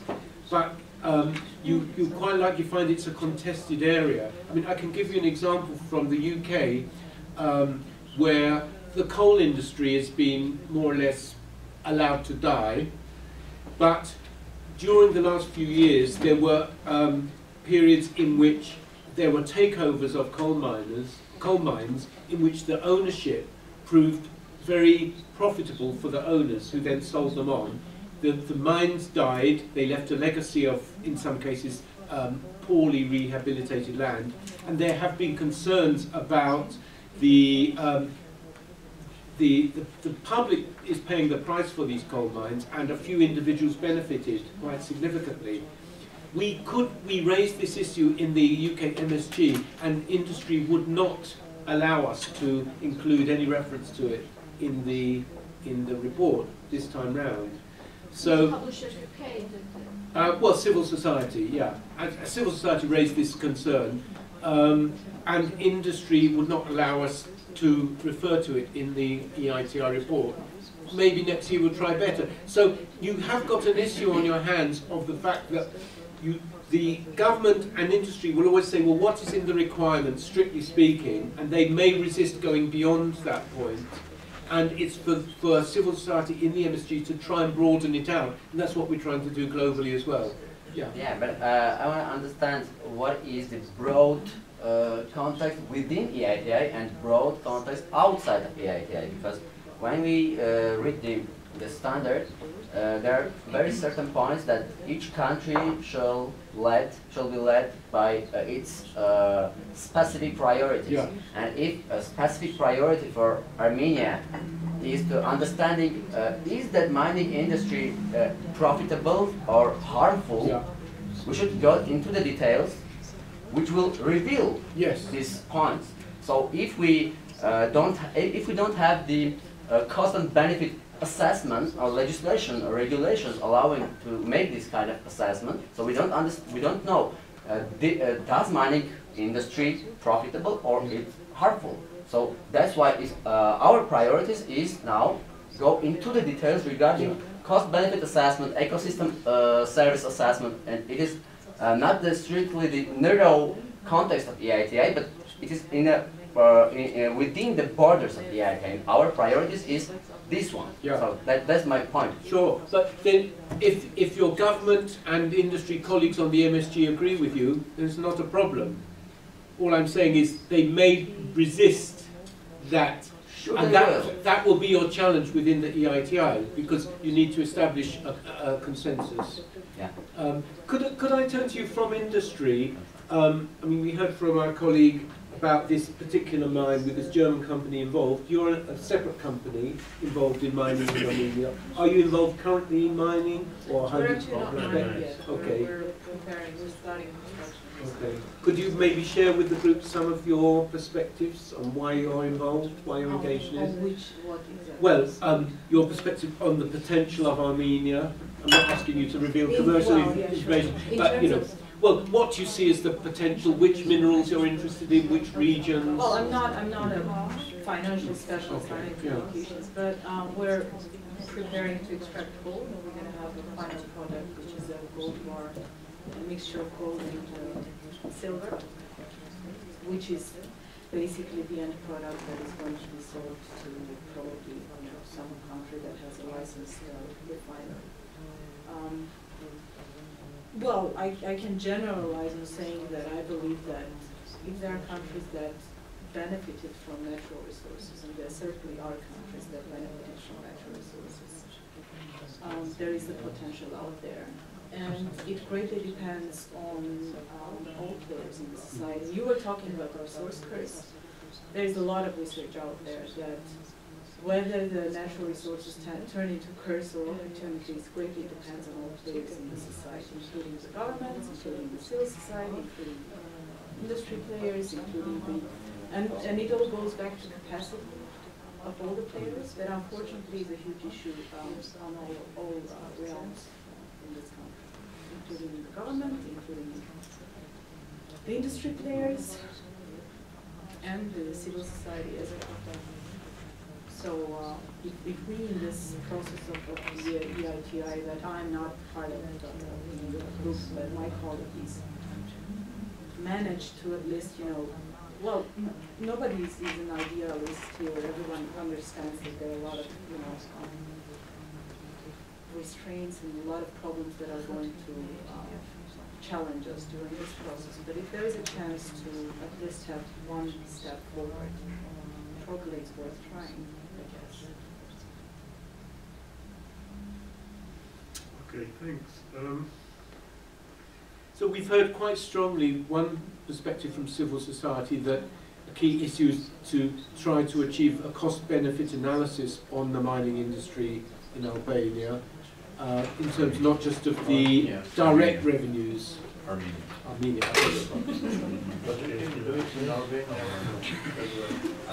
actually is part of it. Yes, yeah. I'm sorry, what a terrible mistake. Please forgive me. I've seen the same mistake in some reports, so it's better not to be written down. So there's the issue of you know, the social and environmental costs against what is known about the revenues and so on. Are there other perspectives on, and another issue we heard earlier, this issue of beneficial ownership, and there's a view that some of the mining companies are potentially too closely linked to people in politics, in the government. Did I understand that correctly?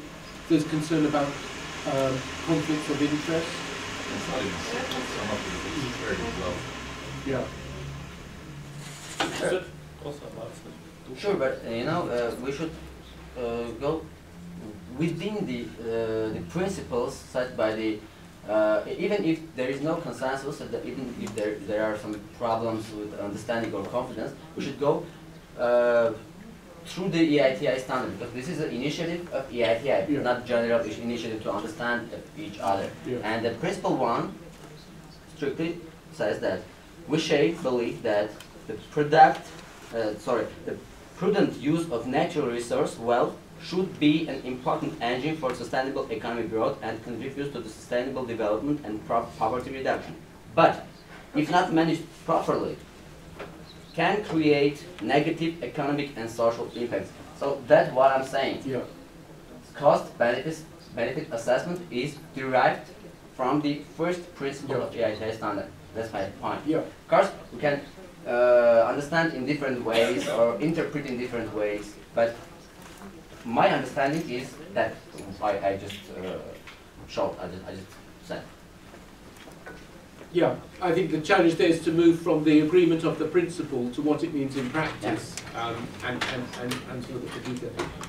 Are there any other civil society perspectives in general on why the EITI is necessary in Armenia, or how it can be potentially helpful? It's not, I can continue. Second point, one of the main points for me is the international. How many points? 25. Okay, let's hear a few more. International network of civil society organizations, especially Publish What You Pay and other similar organizations. And contacts with them will be quite beneficial for civil society organizations here, because if here in Armenia we don't have efficient access to those financial organizations who finance irresponsible mining activities, we can go through these networks and, for instance, judge the financial organizations in Great Britain, in US, in EU countries, and that will cause extremely other effect, I'm sure. When you say financial organizations, World Bank, EBRD, and other organizations who finance mining industry here, but in current level of development of industry. I mean, the not so much responsible level which is going on mining here in Armenia. And this contacts with a network of civil society organizations around the world, and I'm very glad that Italy, Germany, France, Canada, US, Great Britain are joining in this. Great Britain is joining in this initiative, so it will bring good perspective to work effectively in this area. And for instance, if the Terut mine in Armenia is being exploited in not a good way in terms of the overall mining responsibilities, corporate responsibilities, so we can go to these international bodies and to understand who buys this ore, and to affect on purchase, or who finances this organization. So the EITI initiative for me is also, as a civil society organization, is also on the benefit of these aspects. Yeah, so I can point. Yeah, I agree with you. I mean, the idea that you can use it as a vehicle for public debate is very important. I think we should give credit. The World Bank does engage with the extractive industries in, I think, quite a productive way in some levels. Michael Jarvis's department is, I think, the World Bank Institute, in developing approaches for good practice in management of the extractives. So, but certainly I think to have a strong civil society platform in Armenia that is well informed about the sector here and develop some well-informed critiques of the role of international financial institutions can certainly be useful. To what extent global civil society through Publish What You Pay or through the EITI will necessarily advance the kind of dialogue that you want, I can't say. I think, you know, it may be that some of that engagement with the World Bank takes place more effectively outside the EITI. I'm not sure on that. One of the questions that comes to my mind is, why is Armenia, why has the government decided now that it wants to sign up to the EITI? What has changed? Has the sector changed? Is the sector expected to grow? Or is this simply part of the kind of Armenia's dialogue with the international community, that it seems like a good idea, that it might encourage development? What changes have been taking place? Առաջինը, ինչը որ դուք նշեցիք, իհարկե այդ ամբողջը եղել է այդ մեր կառավարության որոշման ուրեմն սկզբնաղբյուրում, բայց բացի այդ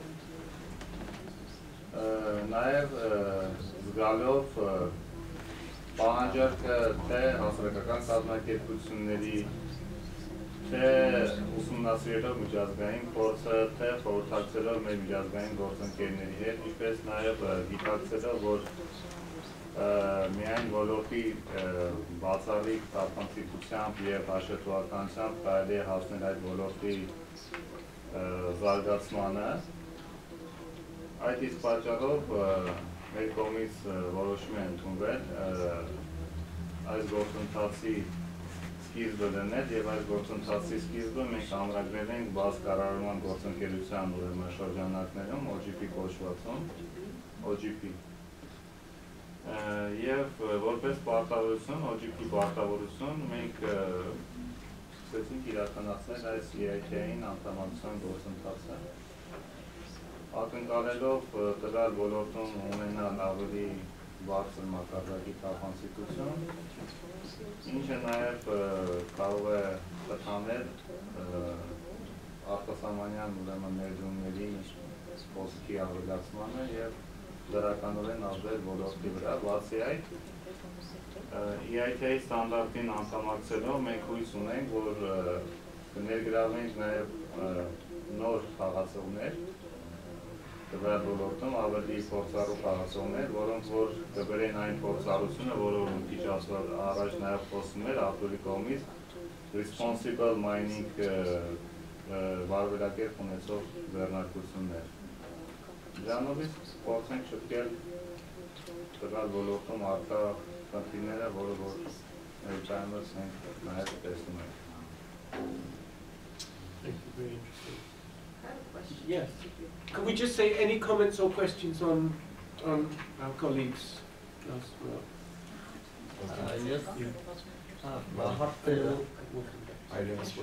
Haydi. Mikrofonu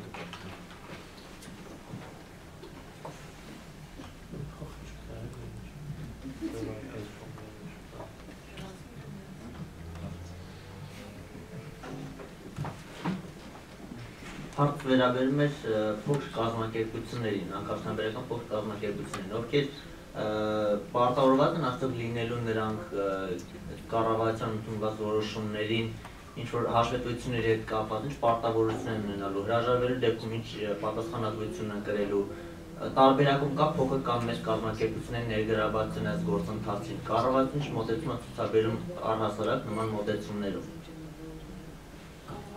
Okay, EITI շրջանակներում ուզում էի հասնել, թե ոնց է մոդելը, կառավարությունը ոնց է տարանջատում դնում է, թե ոչ առհասարակ, մենք դրանց հիմներով պետք է հասկանանք, թե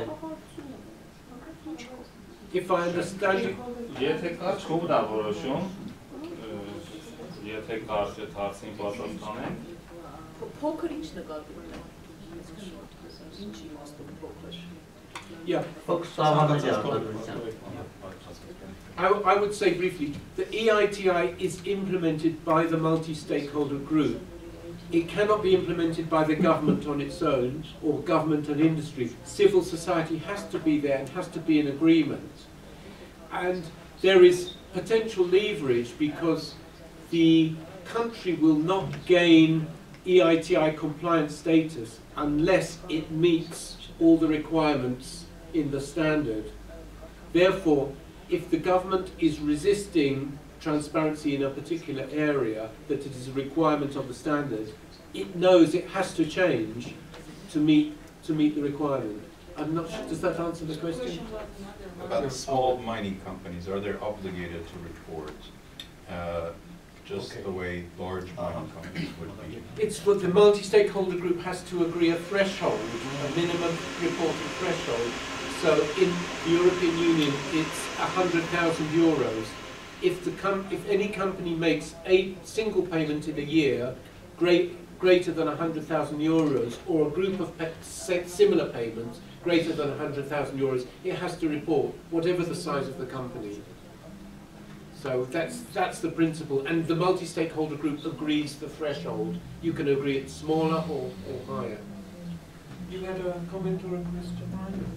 Yeah. Իսպան Հայաստանում քանի որ միայն դեռևս մետաղական հանքարդյունաբերությունն է ներգրավված, այնտեղ կարծեմ այդպես փոքր կազմակերպություններ չկան, որտեղ չնայած էլի խումբը կքննարկի, ամեն դեպքում հիմա գիտենք, որ հիմնական այդ խոշորներն են մետաղականով զբաղվողները։ Հետագայում խումբը նաև կարող է քննարկել ոչ մետաղականի ներգրավման մասին, որտեղ մենք գիտենք, որ քանակությունը շատ է ու հիմնականում փոքր են, այն դեպքում հստակ պետք է որոշել, որ չափանիշներում, որպեսզի ուղղակի հաշվետվության ծավալը չդառնա մի քանի հարյուր էջ, բայց բովանդակային առումով դժվար լինի իրան հասկանալ։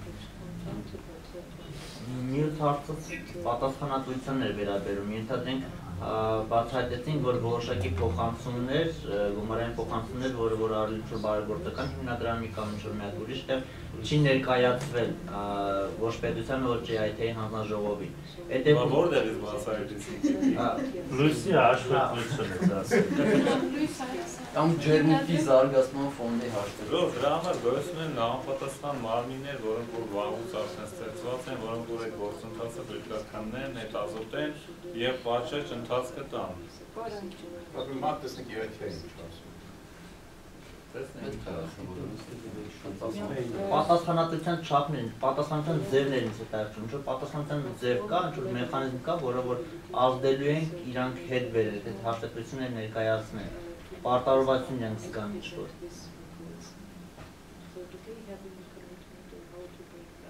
The companies to make, that's a problem. In some countries, there is a law, the government passes a law to say that if you are a company operating in our country, you have to report.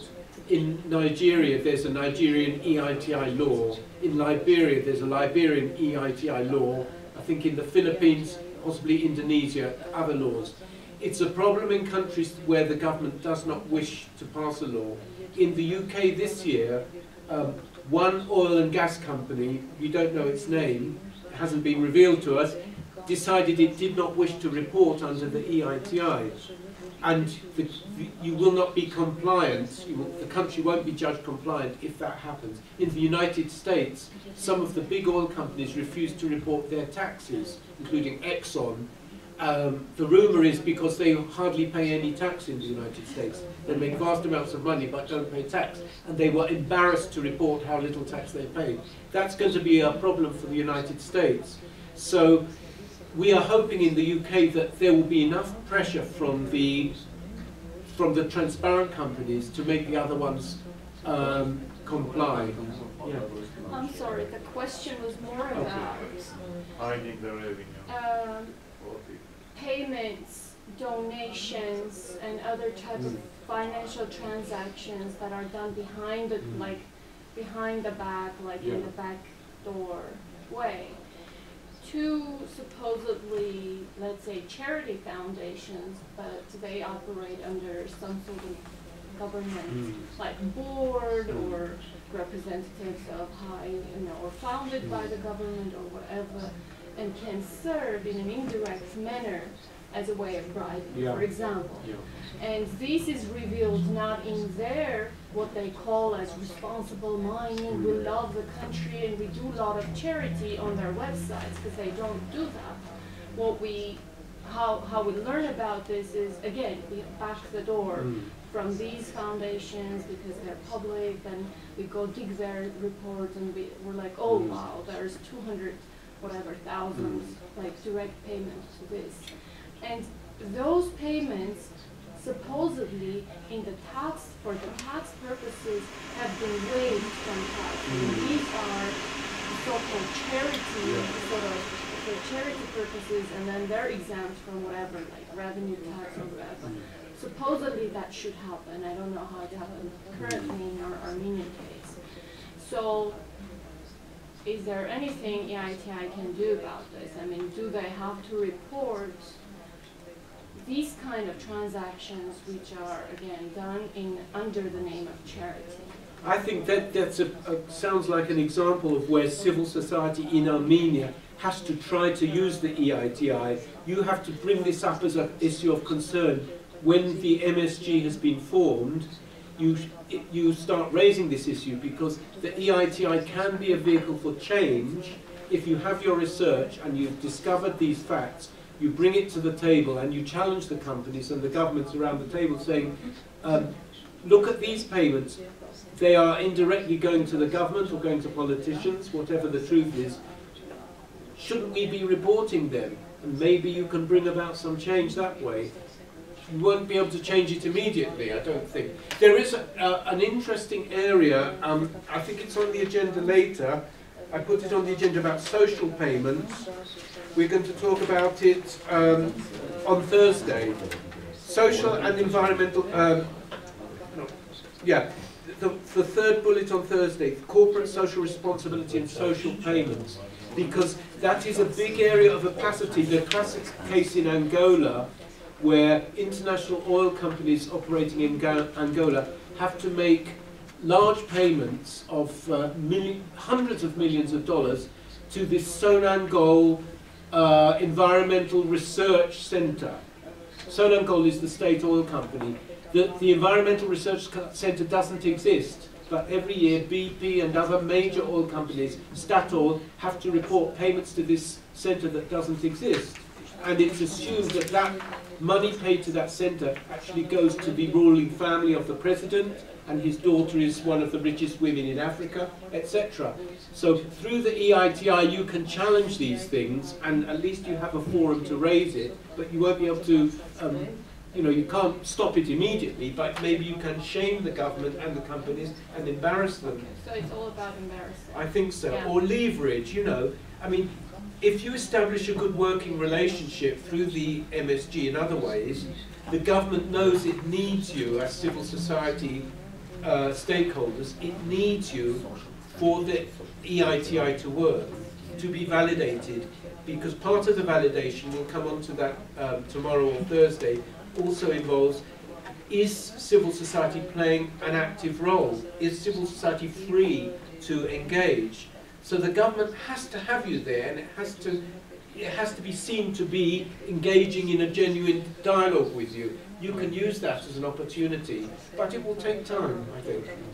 You had a comment earlier. I actually had of a general question of your experience in the UK and maybe your knowledge of other countries. What is more common? I mean, because there's this perception, I'm sure, on behalf of the civil society representatives, that the governments and industries usually have more common interests. And what is your experience? Does it always work that way, or does it happen that the civil society and the industries have common interests to challenge the government on certain things, or the government and the civil society have common interest on challenging the industries in a certain ways or on certain issues? Yeah, I think that's an important point. In the UK, generally, our experience has been very positive.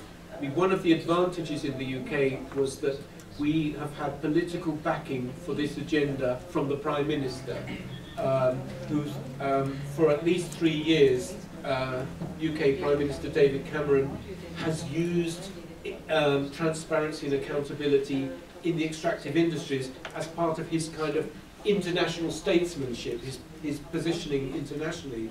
That has helped us, so that the government has been very supportive of civil society.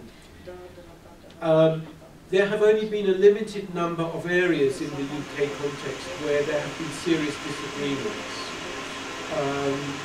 The biggest one was on project level reporting, because for people familiar with the detail about the Dodd-Frank court case that Alan referred to, the big resistance from United States oil companies has been to project level reporting. They don't want to have to report payments by project.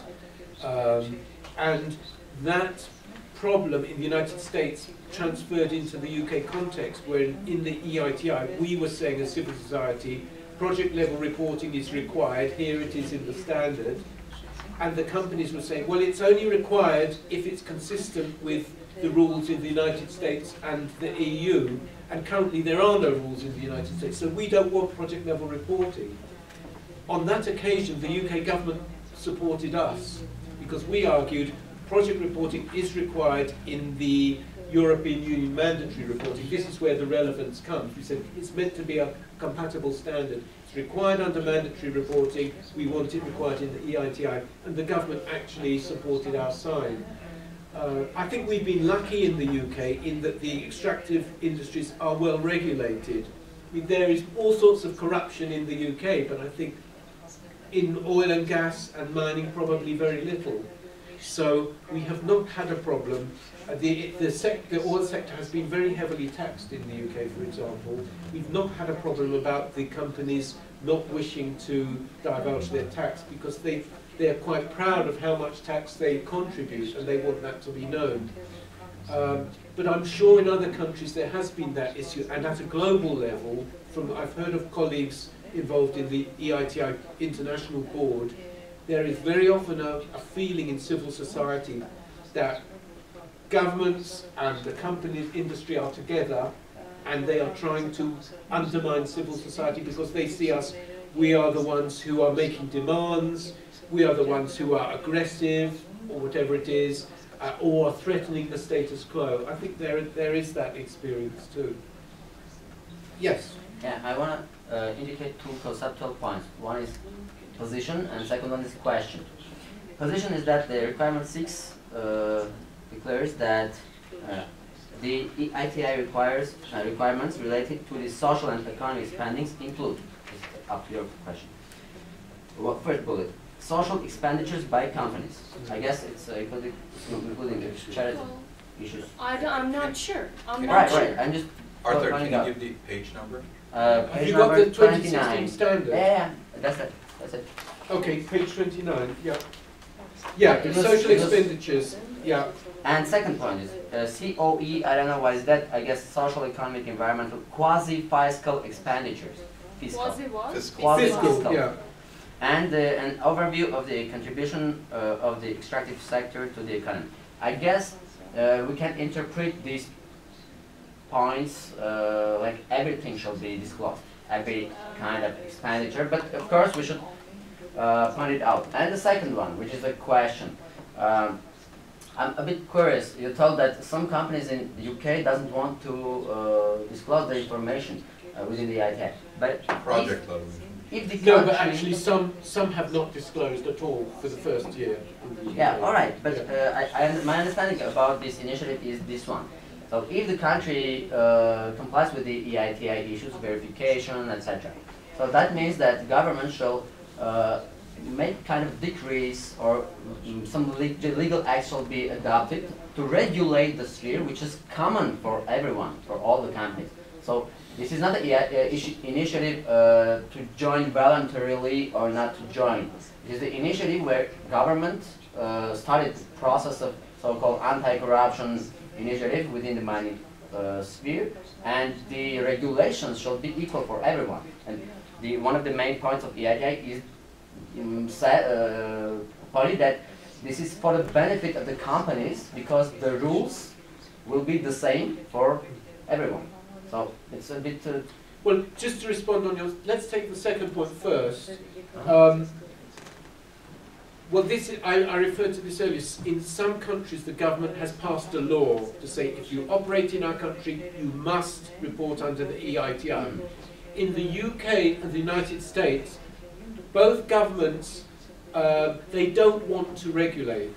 They don't want to pass a law because they like to maintain this relationship with industry that of enlightened self-interest. They want to be seen as governments that allow industry to regulate itself. It's a political position. I guess it's an issue of free market. It's an issue of legal thing because it's a common law state. Great Britain and the United States are common law. I'm sure that's true open also. Market thing. It's yeah. only It's the sort of the neoliberal ideology of the Anglo-American economies and the political economies. Yeah. And I mean they've told us, the government, they say, how often have you seen us prosecute, you know, or take a major company to court? They don't like to do it. But they've now got a problem because they didn't want to pass the law. We've now got a problem in the UK. They have a problem in the United States. What do you do when the companies will not, certain companies will not comply? In the UK, there's apparently one oil company and several mining companies. The mining company issue is different. And there's a problem now. We're discussing it in the MSG. It's okay this year because we're not going to be validated this year. But next year, what do we do? Sorry? You get kicked out of the EITI. Well, eventually, if you can't... I mean, I don't know enough about it. I don't know enough about what's happened in the past. I don't know whether, Nareen, you do, where a country has not had every company reporting. That means they can't be validated as compliant, as far as I understand it. Is that really strictly always applied? Last time when EITI secretary was here, I asked this question and I get an answer that if you don't have a law regulating it, companies can say no, we are not going to report. So this is already inside of the country that we should regulate. Otherwise, it's just company decision. Yeah. We can say UK, okay. Yeah, but I wonder whether a country can be validated as compliant if less than 100% of the companies in scope report payments. I don't know. I've been told that they can't. My question was because I searched in several countries and I saw that different years they have different number of companies. Yeah. They explained because in some cases they can refuse to report, and because MSG each year has another level of income that they will include in. So that's why there was... As long as there's progress? Yeah. Yeah. If there's progress, that's okay. So this was the answer from... When I was speaking with the National Natural Resources Governance Institute folks, who are very kind of one of the NGOs that are very active civil society members. In the UK? Well, Paul Collier established it. It's a revenue watch that became an... They're international, based in the US and the UK. They're saying the best practice is for the national government immediately to adopt laws mandating reporting. Otherwise, you end up in the situations where some companies are not required to take report. So there is that problem with the EITI. But this can be just an action plan that, like, during this time we are going to pass a law about this requirement. Of course, it's also a question of our parliament and other governmental procedures, but it can be part of action plan for coming like 18 years. I think that should be considered as part of the action plan, the first years. So, because the UK and the US are the best international practice for all Not of the not in every respect. The Armenian government will tend to say, we're following the best international practice, how can you challenge, how can you not believe or suspect that the US and the UK are doing something wrong, so we're doing something right, we're not applying any law, we're not adopting any law, we're just acting like the US and the UK. They're the best countries in the world. most of Armenia want to migrate. And I guess it is an issue of the legal systems, because in UK, It's especially not this a precedential law system. system. Artur, it's not. That he said clearly, this is a political issue. I think it is, I but I don't think think it's it's an issue also, to I think be it also solved. relates probably to the fact that, I mean, I'm not a lawyer, but the fact that there's a common law tradition in these countries, whereas a country like France is much more likely to legislate, I think. But it is a problem, and you'll not hear from me that the UK is the best example. I mean, we're saying in the UK MSG that we want the UK EITI report and the process to be as good as possible. We want to set an example, but I'm not sure we have yet got the best example, nor in the United States. And you could say why is because there is too much freedom given to industry to self-regulate, possibly. But I was going to ask, has there been any discussion in Armenia about whether a law is necessary and desirable? It sounds like there's a view emerging that it is desirable.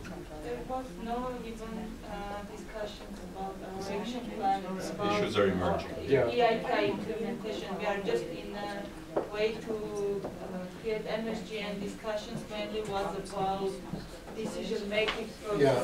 So we didn't go farther, so this is upcoming discussions. So for anyone who thought the decision-making process was a tough choice to make, wait until we get into the action plan. Yeah. I'm just thinking for the last 25 minutes or so, we can carry on a fairly loose, informal exchange, or we could look at something in particular.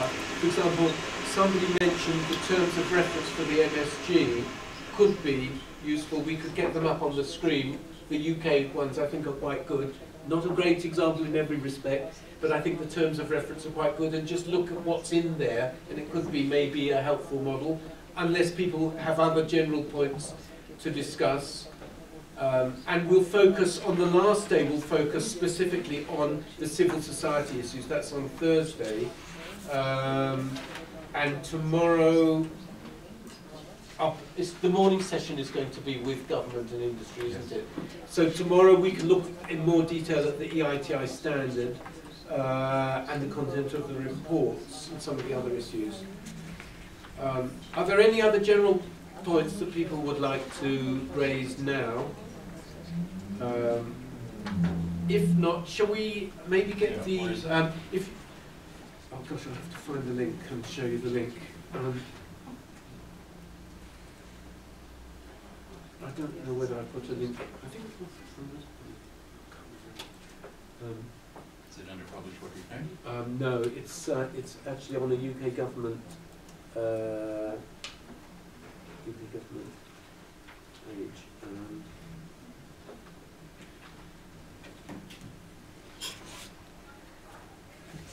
I could copy that link to us. Yeah. Well, no. Just continue. Okay, so it's www.gov.uk/government/groups/groups/UK extractive industries transparency initiative multi stakeholder group.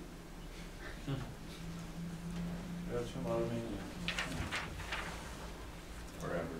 That's it. And then once you get to that page, no typos. There we go. yeah, okay. If you scroll down on the left, contents, terms of reference.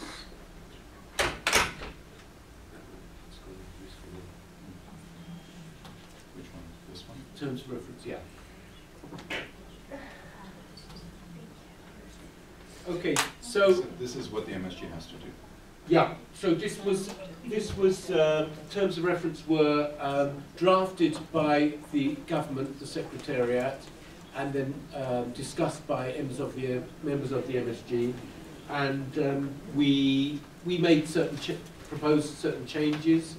So we begin with general aim of what the UK EITI is setting out, and we colleagues from civil society and industry particularly wrote that first paragraph to express a kind of wish to collaborate in a very constructive way.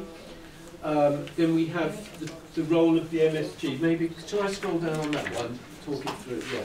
So then we have the role of the MSG to implement the EITI, to meet the objectives, and we framed some objectives which are not on this document, but the main objective is to gain candidacy and become compliant, to develop the work program, the timetable, and so on.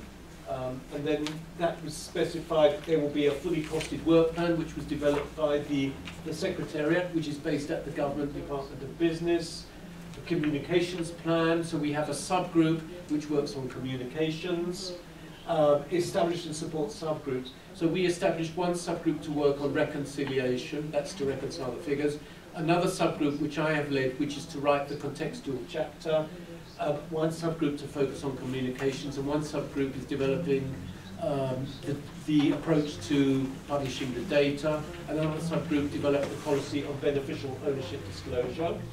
How many people do you have? In each group, or the MSG. The MSG is 4 full representatives of each constituency, so that's 12, plus up to 4 alternates. So up to 8 people from civil society, up to 8 people from government, and then we have observers, and then we have the Secretariat.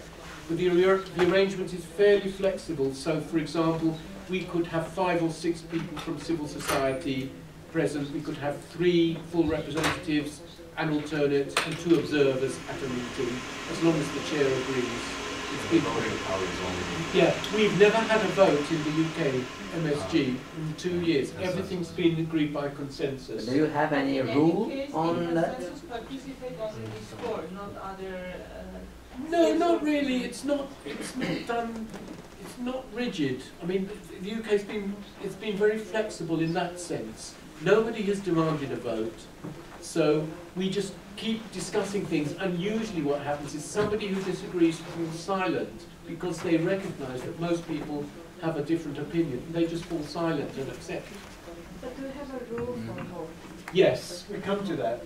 So that's the detail. Attendance at multi-stakeholder groups. So it's 12 primary members, and it really depends on the size of each sector in the country. I mean, I think in the Australian pilot they had 7, I think in the United States they had 6. In the UK we have 4 industry, 4 government, 4 civil society, up to 2 observers, so we can bring 2 civil society observers to every meeting,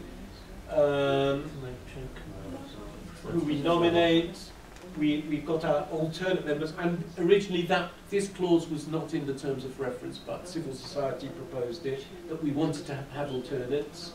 And all those people, the full reps and the alternates, are all on the same email list, so everybody gets to see all the documents for every meeting, which is very helpful. Then we can nominate an expert under clause 3.5, and the chair has the nominal right to say yes or no, but the chair has never refused anybody. Do you have chair? Sorry? You have chair in MSG? The chair is a senior government official.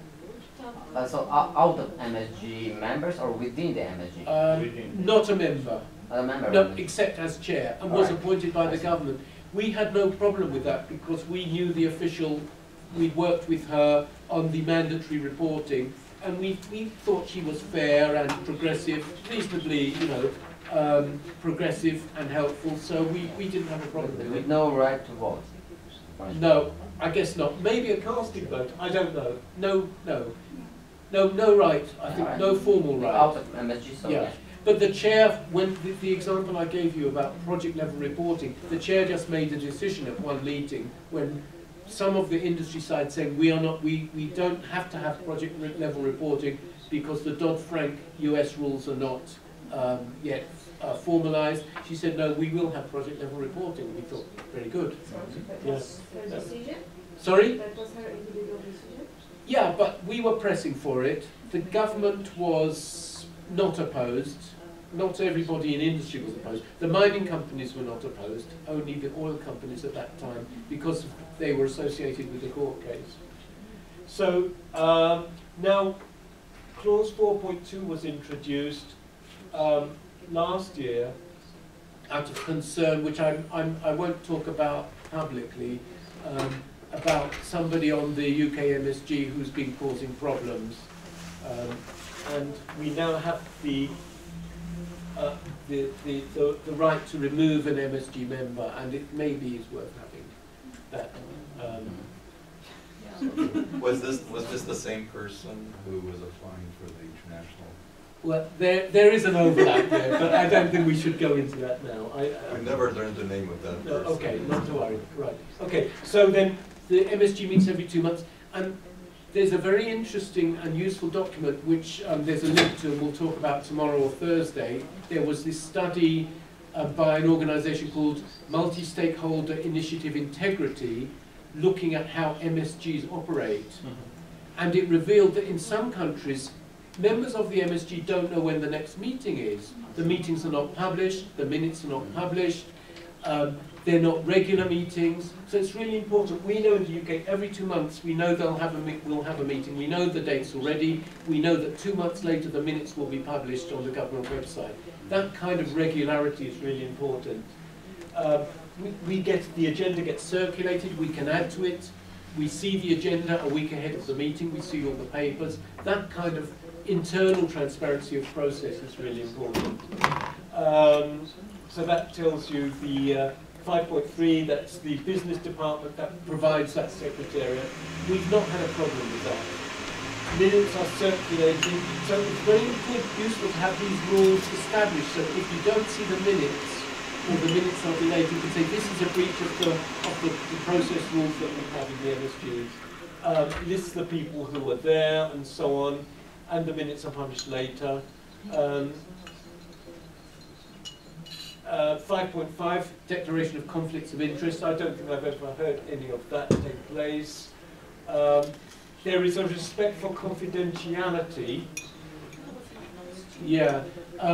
At first, there was a very strict draft of this rule from the government, which we didn't like, because in fact the global EITI has a policy. What's it called? No, it's the opposite. It has an openness policy, and we said this is all about transparency. We don't want. There were a lot of restrictions, but we accepted this. We accepted this as a minimum requirement. So can you find that section where they require that MSG members have some respect confidentiality within the laws of, this is what Inga brought out. In the global EITI. Yeah, and we were concerned about that, so if there's all this confidence, then nothing can. Yeah, there is an openness policy. I'm sure that we can find online an EITI openness policy.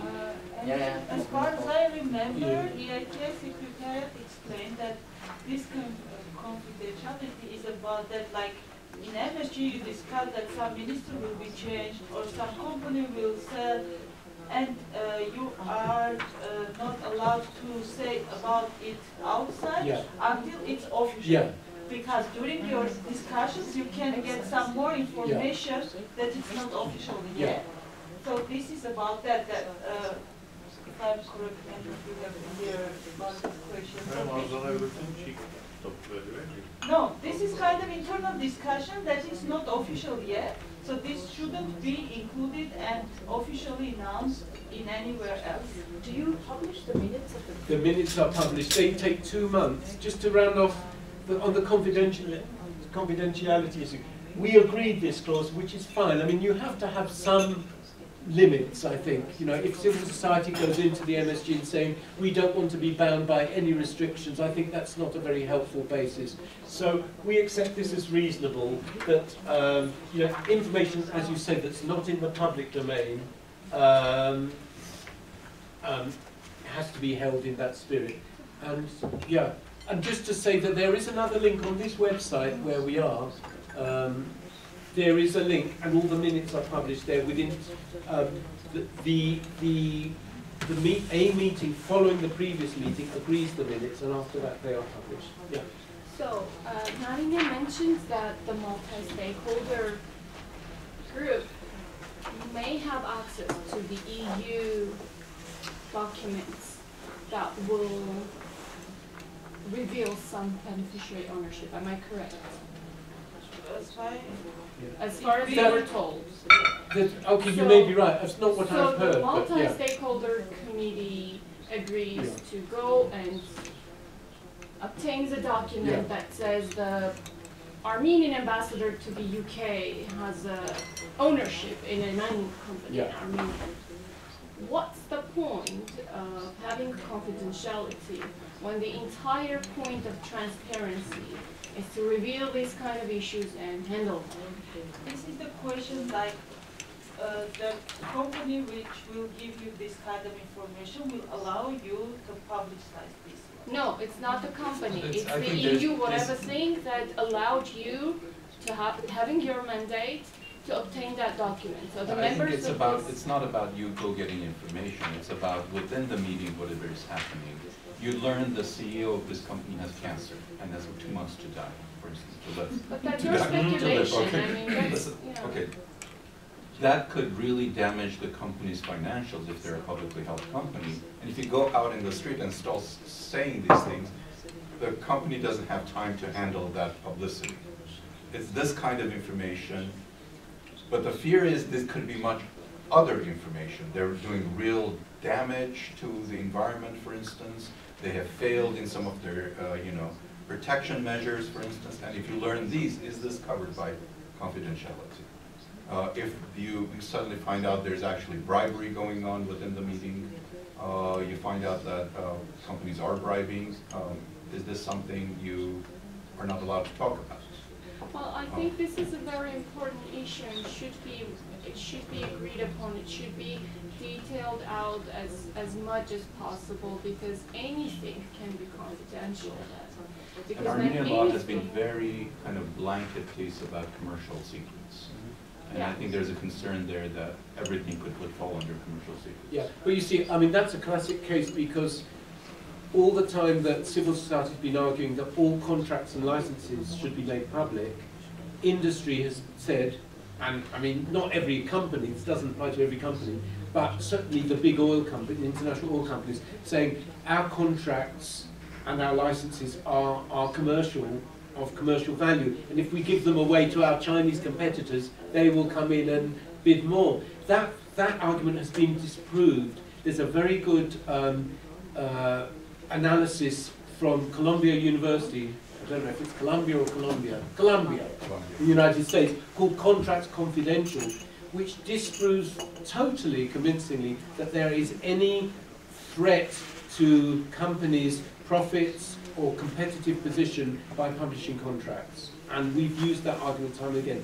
On the beneficial owner disclosure, again, it's important to separate out. It may well be, as I understand from you and Nareen, that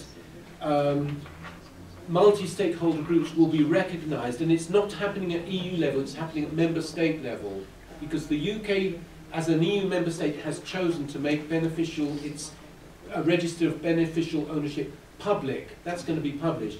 But in other countries it won't be, say in France or Germany.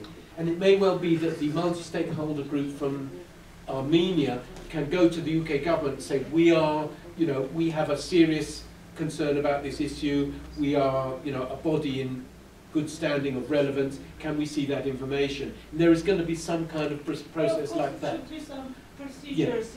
Sure. It just was a question that we asked Sure. and we get an answer, but of course it will be regulated But in some case by how it should be. 2020, Armenia, if it's in the EITI, will have to publish its register of beneficial owners of extractive companies if it wants to be compliant. That's now in the standard.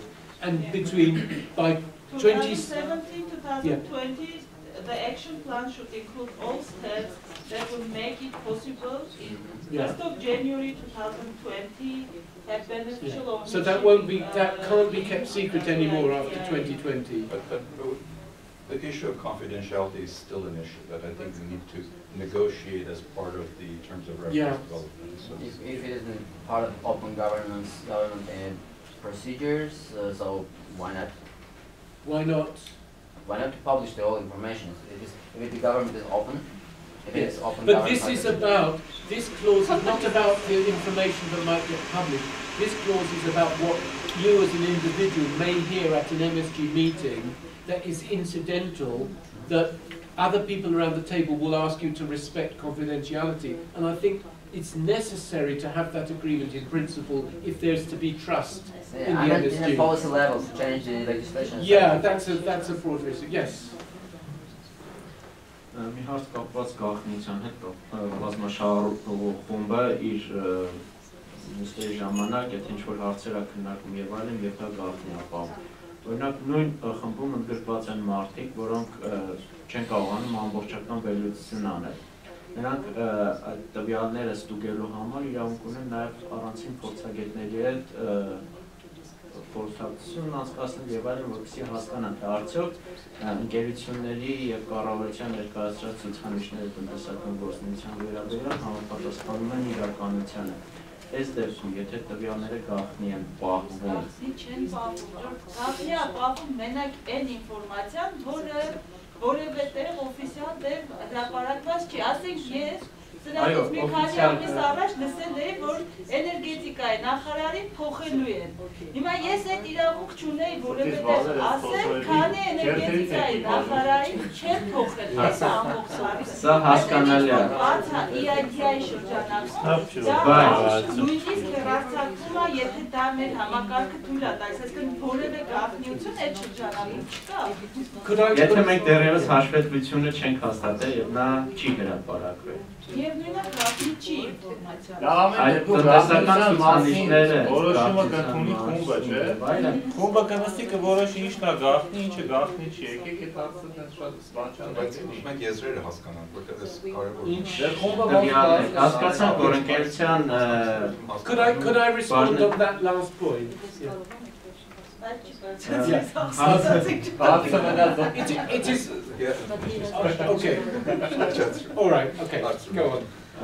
Հարցս հետևյալն է, տնտեսական ցուցանիշները վերջ-վերջում միայն գումարները չեն, որոնք որ վճարվում են կառավարությունը եւ այդ ցուցանիշները մենք հրապարակում ենք։ Կան մի շարք այլ տվյալներ, որոնց վրա հիմնվելով մենք կարող ենք ասել արդյոք այդ հարկերը ինչքանով են իրականությանը համապատասխանում։ Եվ այդ տվյալներն են, որ ընկերությունների կողմից ներկայումս համարվում են որպես գաղտնի տեղեկատվություն։ Տնտեսական առևտրային գաղտնի, կորպորատիվ գաղտնիք եւ այլն։ Այսինքն արդյունահանման ծավալը, կորզման ցուցանիշներ եւ այլն, որ ինքը կարող է լի համարել որպես իր ընկերության սեփական գաղտնիք եւ դա համարելով որ այլ Հիմա ուզում եմ հասկանամ ձեր փորձը, ձեր երկրում դա ոնց արվում, նման ցուցանիշները առհասարակ գաղտնի են էլի շարունակում պահվել, թե գոնե EITI շրջանակներում դրանք լուսաբանվում են եւ այդ ցուցանիշները դարձվում են ավելի թափանցիկ։ Okay, thank you. Well, to respond to your earlier point, if I understood it correctly, I think you're correct. We, members of the UK MSG, occasionally we will consult with colleagues who are not part of the MSG on particular issues that arise within the MSG, because we are entitled to consult our constituency in a confidential way. And I think the same rule could be applied in Armenia. If there's some data provided by the government or the industry sector that you want to verify, you're entitled to go to a colleague and say, can you help me check these figures or this data or this information? That is fully legitimate.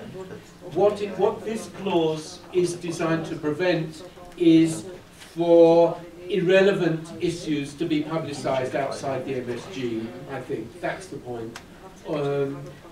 Information that may be incidental to the main focus, and also to publicize it in an irresponsible way.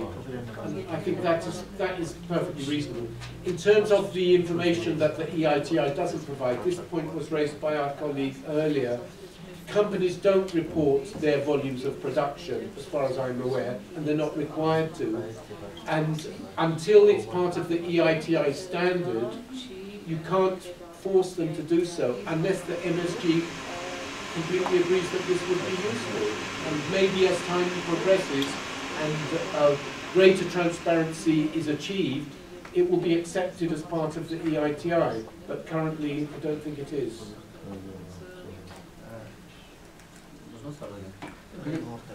Հասկանալի է, այսինքն իրավունք ունենք փորձագետների հետ խորհրդակցելու, բայց նրանց հետ էլ համաձայնության գալու, որպեսզի տվյալները նրանք չհրապարակեն մինչև դրանց պաշտոնական դարձնելը։ Եվ կոնկրետ, ասենք, կան երկրներ, որոնք որ փորձ ունեն մնացած հարցերը բացի հարկերից թափանցիկ դարձնելու հետ կապված։ The first question, it could be a point that you establish when the MSG is formed in Armenia. It's established in the UK MSG that members of the MSG are entitled to consult confidentially with colleagues in their stakeholder group when they need to. But that's very different from publicizing, or, making a public statement or sending out a press release or telling all your supporters. The second question, sorry, was on the other examples. These other questions are opened in the EITI. Are reported. Other data, for example, production volumes. Yeah, I don't know. I believe that in the Philippines, they are considered a very good example of amplifying the amount of reporting, but I can't tell you from memory the detail. But for example, in Liberia, the MSG decided they wanted to include forestry. So the Liberian EITI reports now report on the forestry sector. And in Senegal, they decided they wanted to include fisheries. So now payments to government by fishing companies are included in the data. So there is scope there for the MSG to say what is most important in this country. Maybe you can raise the issue of production volumes and achieve it. Yes. Yeah, kind of categories of data. During the EITI conference, there was several discussions about contract transparency, and there was coins and pros, and in general, idea was that some points of contracts should be transparent, but some again should be confidential for companies because it's competition in the market, and not always it's good to open contracts for everyone. I'm not sure that's my understanding. I mean, contract transparency is encouraged under the standard. Yeah. Without limitation, it doesn't say which elements of the contract. Yeah, but the discussions and right. But I think the discussion, I was there too, the discussion was more around there is overload of information. There's so much information, people don't know what to do with it. No civil society organization will have the capacity to analyze all that information. So maybe the approach should be to highlight the key elements of the contract and publicize those. I mean, you can always put the contract online, and no one probably will read it. But there's some highlights, and you can then start analyzing at that higher level. I mean, that's kind of part of what the discussion was. And also the other thing is, very often, if just putting contracts out there doesn't mean people can't make sense of it. You have to benchmark it. You have to put it against something. You have to enable, empower organizations or people to analyze it by benchmarking it against some practice. And often we're discussed why governments don't want contracts revealed because they may find it embarrassing, they didn't make a good deal with the company, or so on and so forth. So there's all these issues that I think there has to be if we're going to reveal all this data, you have to have the infrastructure in place to also be able to use and analyze this data. I think that was the discussion. Just on that last point, one of the big debates in the Publish What You Pay coalition globally now is about using the data, and I'll come on to talk about that probably on Thursday, that having achieved a lot of data, and there's going to be a great deal more published from 2016 onwards, as civil society globally, we have to prove the value of it, because there are still moves in the United States by oil companies to say, this is costing us too much, it's very time consuming, the Chinese state companies are not having to do it, why are we having to do this? So we as civil society have to show that we can use the data, understand it, and make a reach meaningful conclusions from it. Can I suggest we sum up? Okay. Just to sum up, can you please specify shortly the decision-making process of MSG within UK, especially the voting system? Okay. I was going to say we should carry on from this tomorrow morning, but I don't mind if you prefer to continue for a while now. We can do it tomorrow if it's long. So, okay, well, let's just stay here for a moment. A lot of the detailed decision making is done in the subgroups. So each of the subgroups has someone from industry, someone from civil society, someone from government. So the subgroup takes a particular issue. For example, on beneficial ownership disclosure, the subgroup reached an agreement that it would be reasonable to require individual people who own more than 25% of a privately owned extractive company to disclose their name. That was the agreement. It was reached in the subgroup. The subgroup made a recommendation to the MSG. The MSG heard the discussion, a summary, and then decided in favour of the recommendation. So a lot of the work's been done in this way because you have say a 3-hour MSG meeting every 2 months. You can't go into all the detail on every decision. So the decisions are taken away and made by the subgroups, either have a telephone conference or some meetings between the MSGs, and that's how it's been done. Sorry? It's voluntary. So the MSG members. MSG members, but you can bring in alternates. Right? They don't have to be MSG members. So we've had alternates, experts. It's been very flexible in the UK, and it's one of the areas the UK government has been very commendable. They've allowed a flexible system. And the subgroup has a chair or a facilitator, and that person reports back to the MSG. That person usually is an MSG member. And they are doing their job voluntarily? Yes. The government does not pay. The government pays its own officials. It's part of the job. The only person I'm aware of who gets paid is me, because I'm paid by the NGOs to coordinate the civil society network. Not very much. I'm asking for subgroups. Nothing in the subgroup.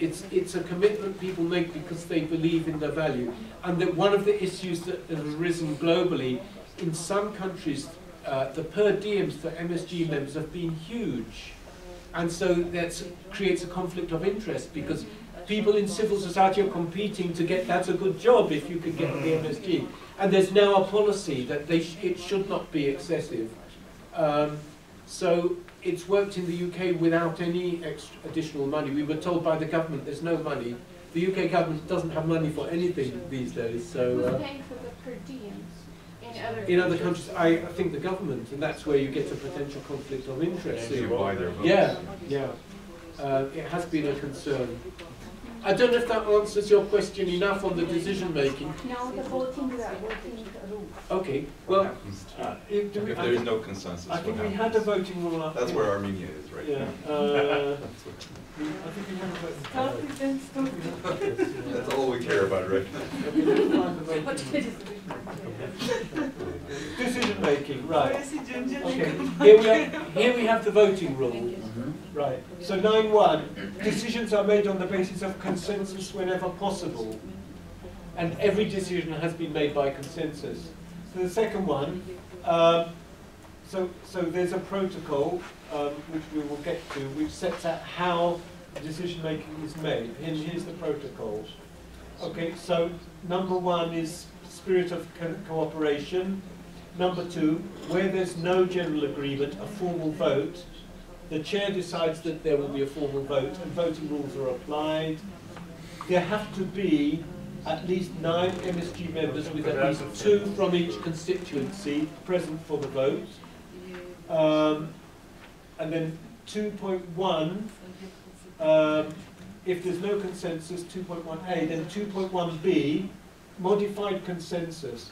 2/3 or greater majority of the votes, at least 2 representatives from each constituency.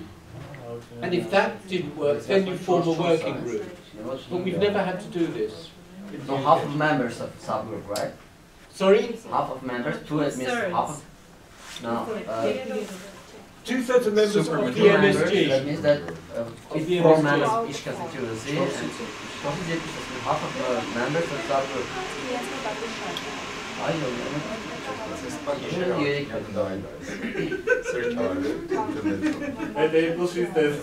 Ես ասի չէ, UK-ը լինելու է ձեր international practice-ը։ Anna is unhappy that UK is becoming all I would say is where you see something good in the UK, follow it. Where you see something bad, go the other direction. That's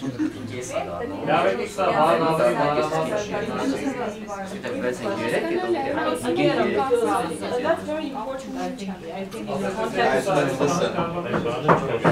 I think that's very important, and the discussion of how the voting should go. I mean, the fact that everyone is so interested in this, I mean, tells you a lot about how we're expecting our decisions are going to be made inside the EITI. Why do you think so far all the decisions you've made have been made on a consensus basis? I mean, obviously there are issues that you had, colliding interests. Not so great. We've been lucky in the UK.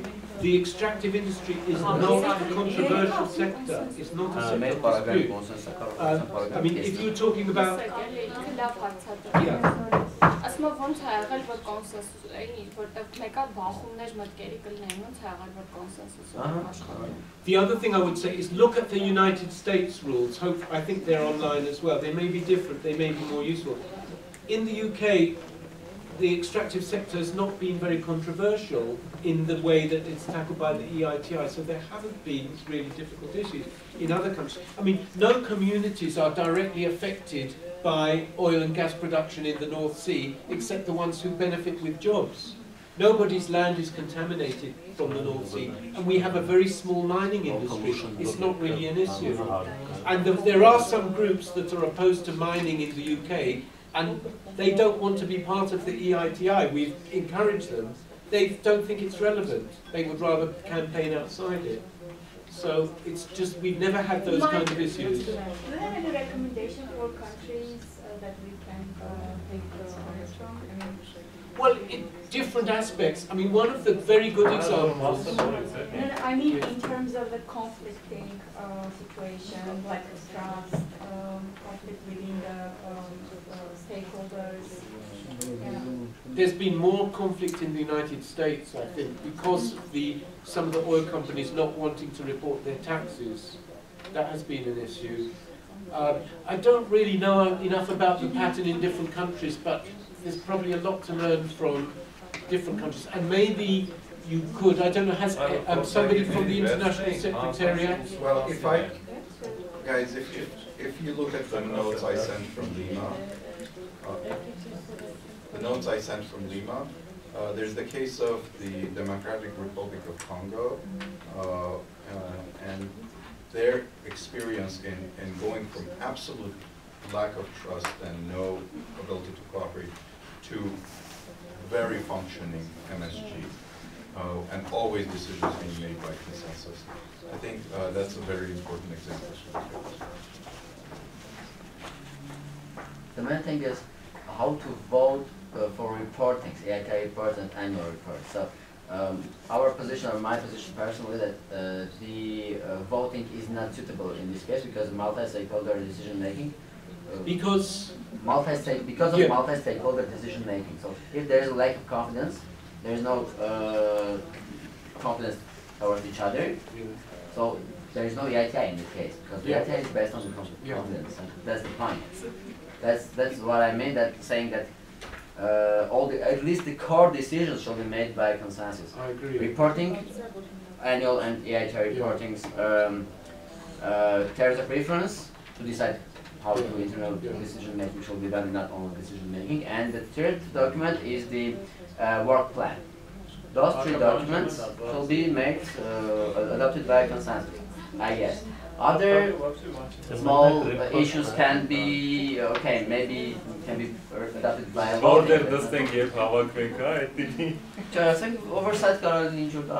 There will be so many decisions to make anyway. It's very time consuming to have to vote on everything.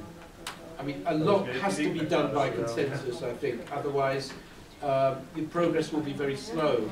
Our concern is that if we even if we decide the work plan, what section shall be consist of, and afterwards, let's say the work will not be so productive, or government or let's say companies will fail to comply with their obligations, and at the last moment where reporting is needed, at the last moment, if civil society says that no, guys, we didn't do the things which is in the work plan, so we cannot comply with the EITI. In this case, government has priorities because of the voting. Because 6 members of government, 5 members of civil society, 4 members of companies. Okay, even if why? Who has that been decided already? Yes. It is decided, yeah, by the chair. Really? But what is not clear is whether the 6 is 1/3, 60 plus 60.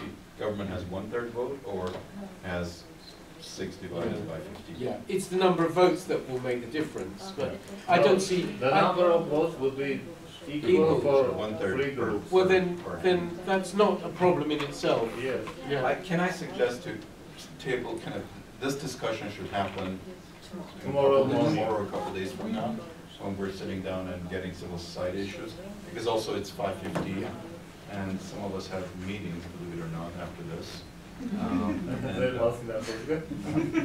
Some of us.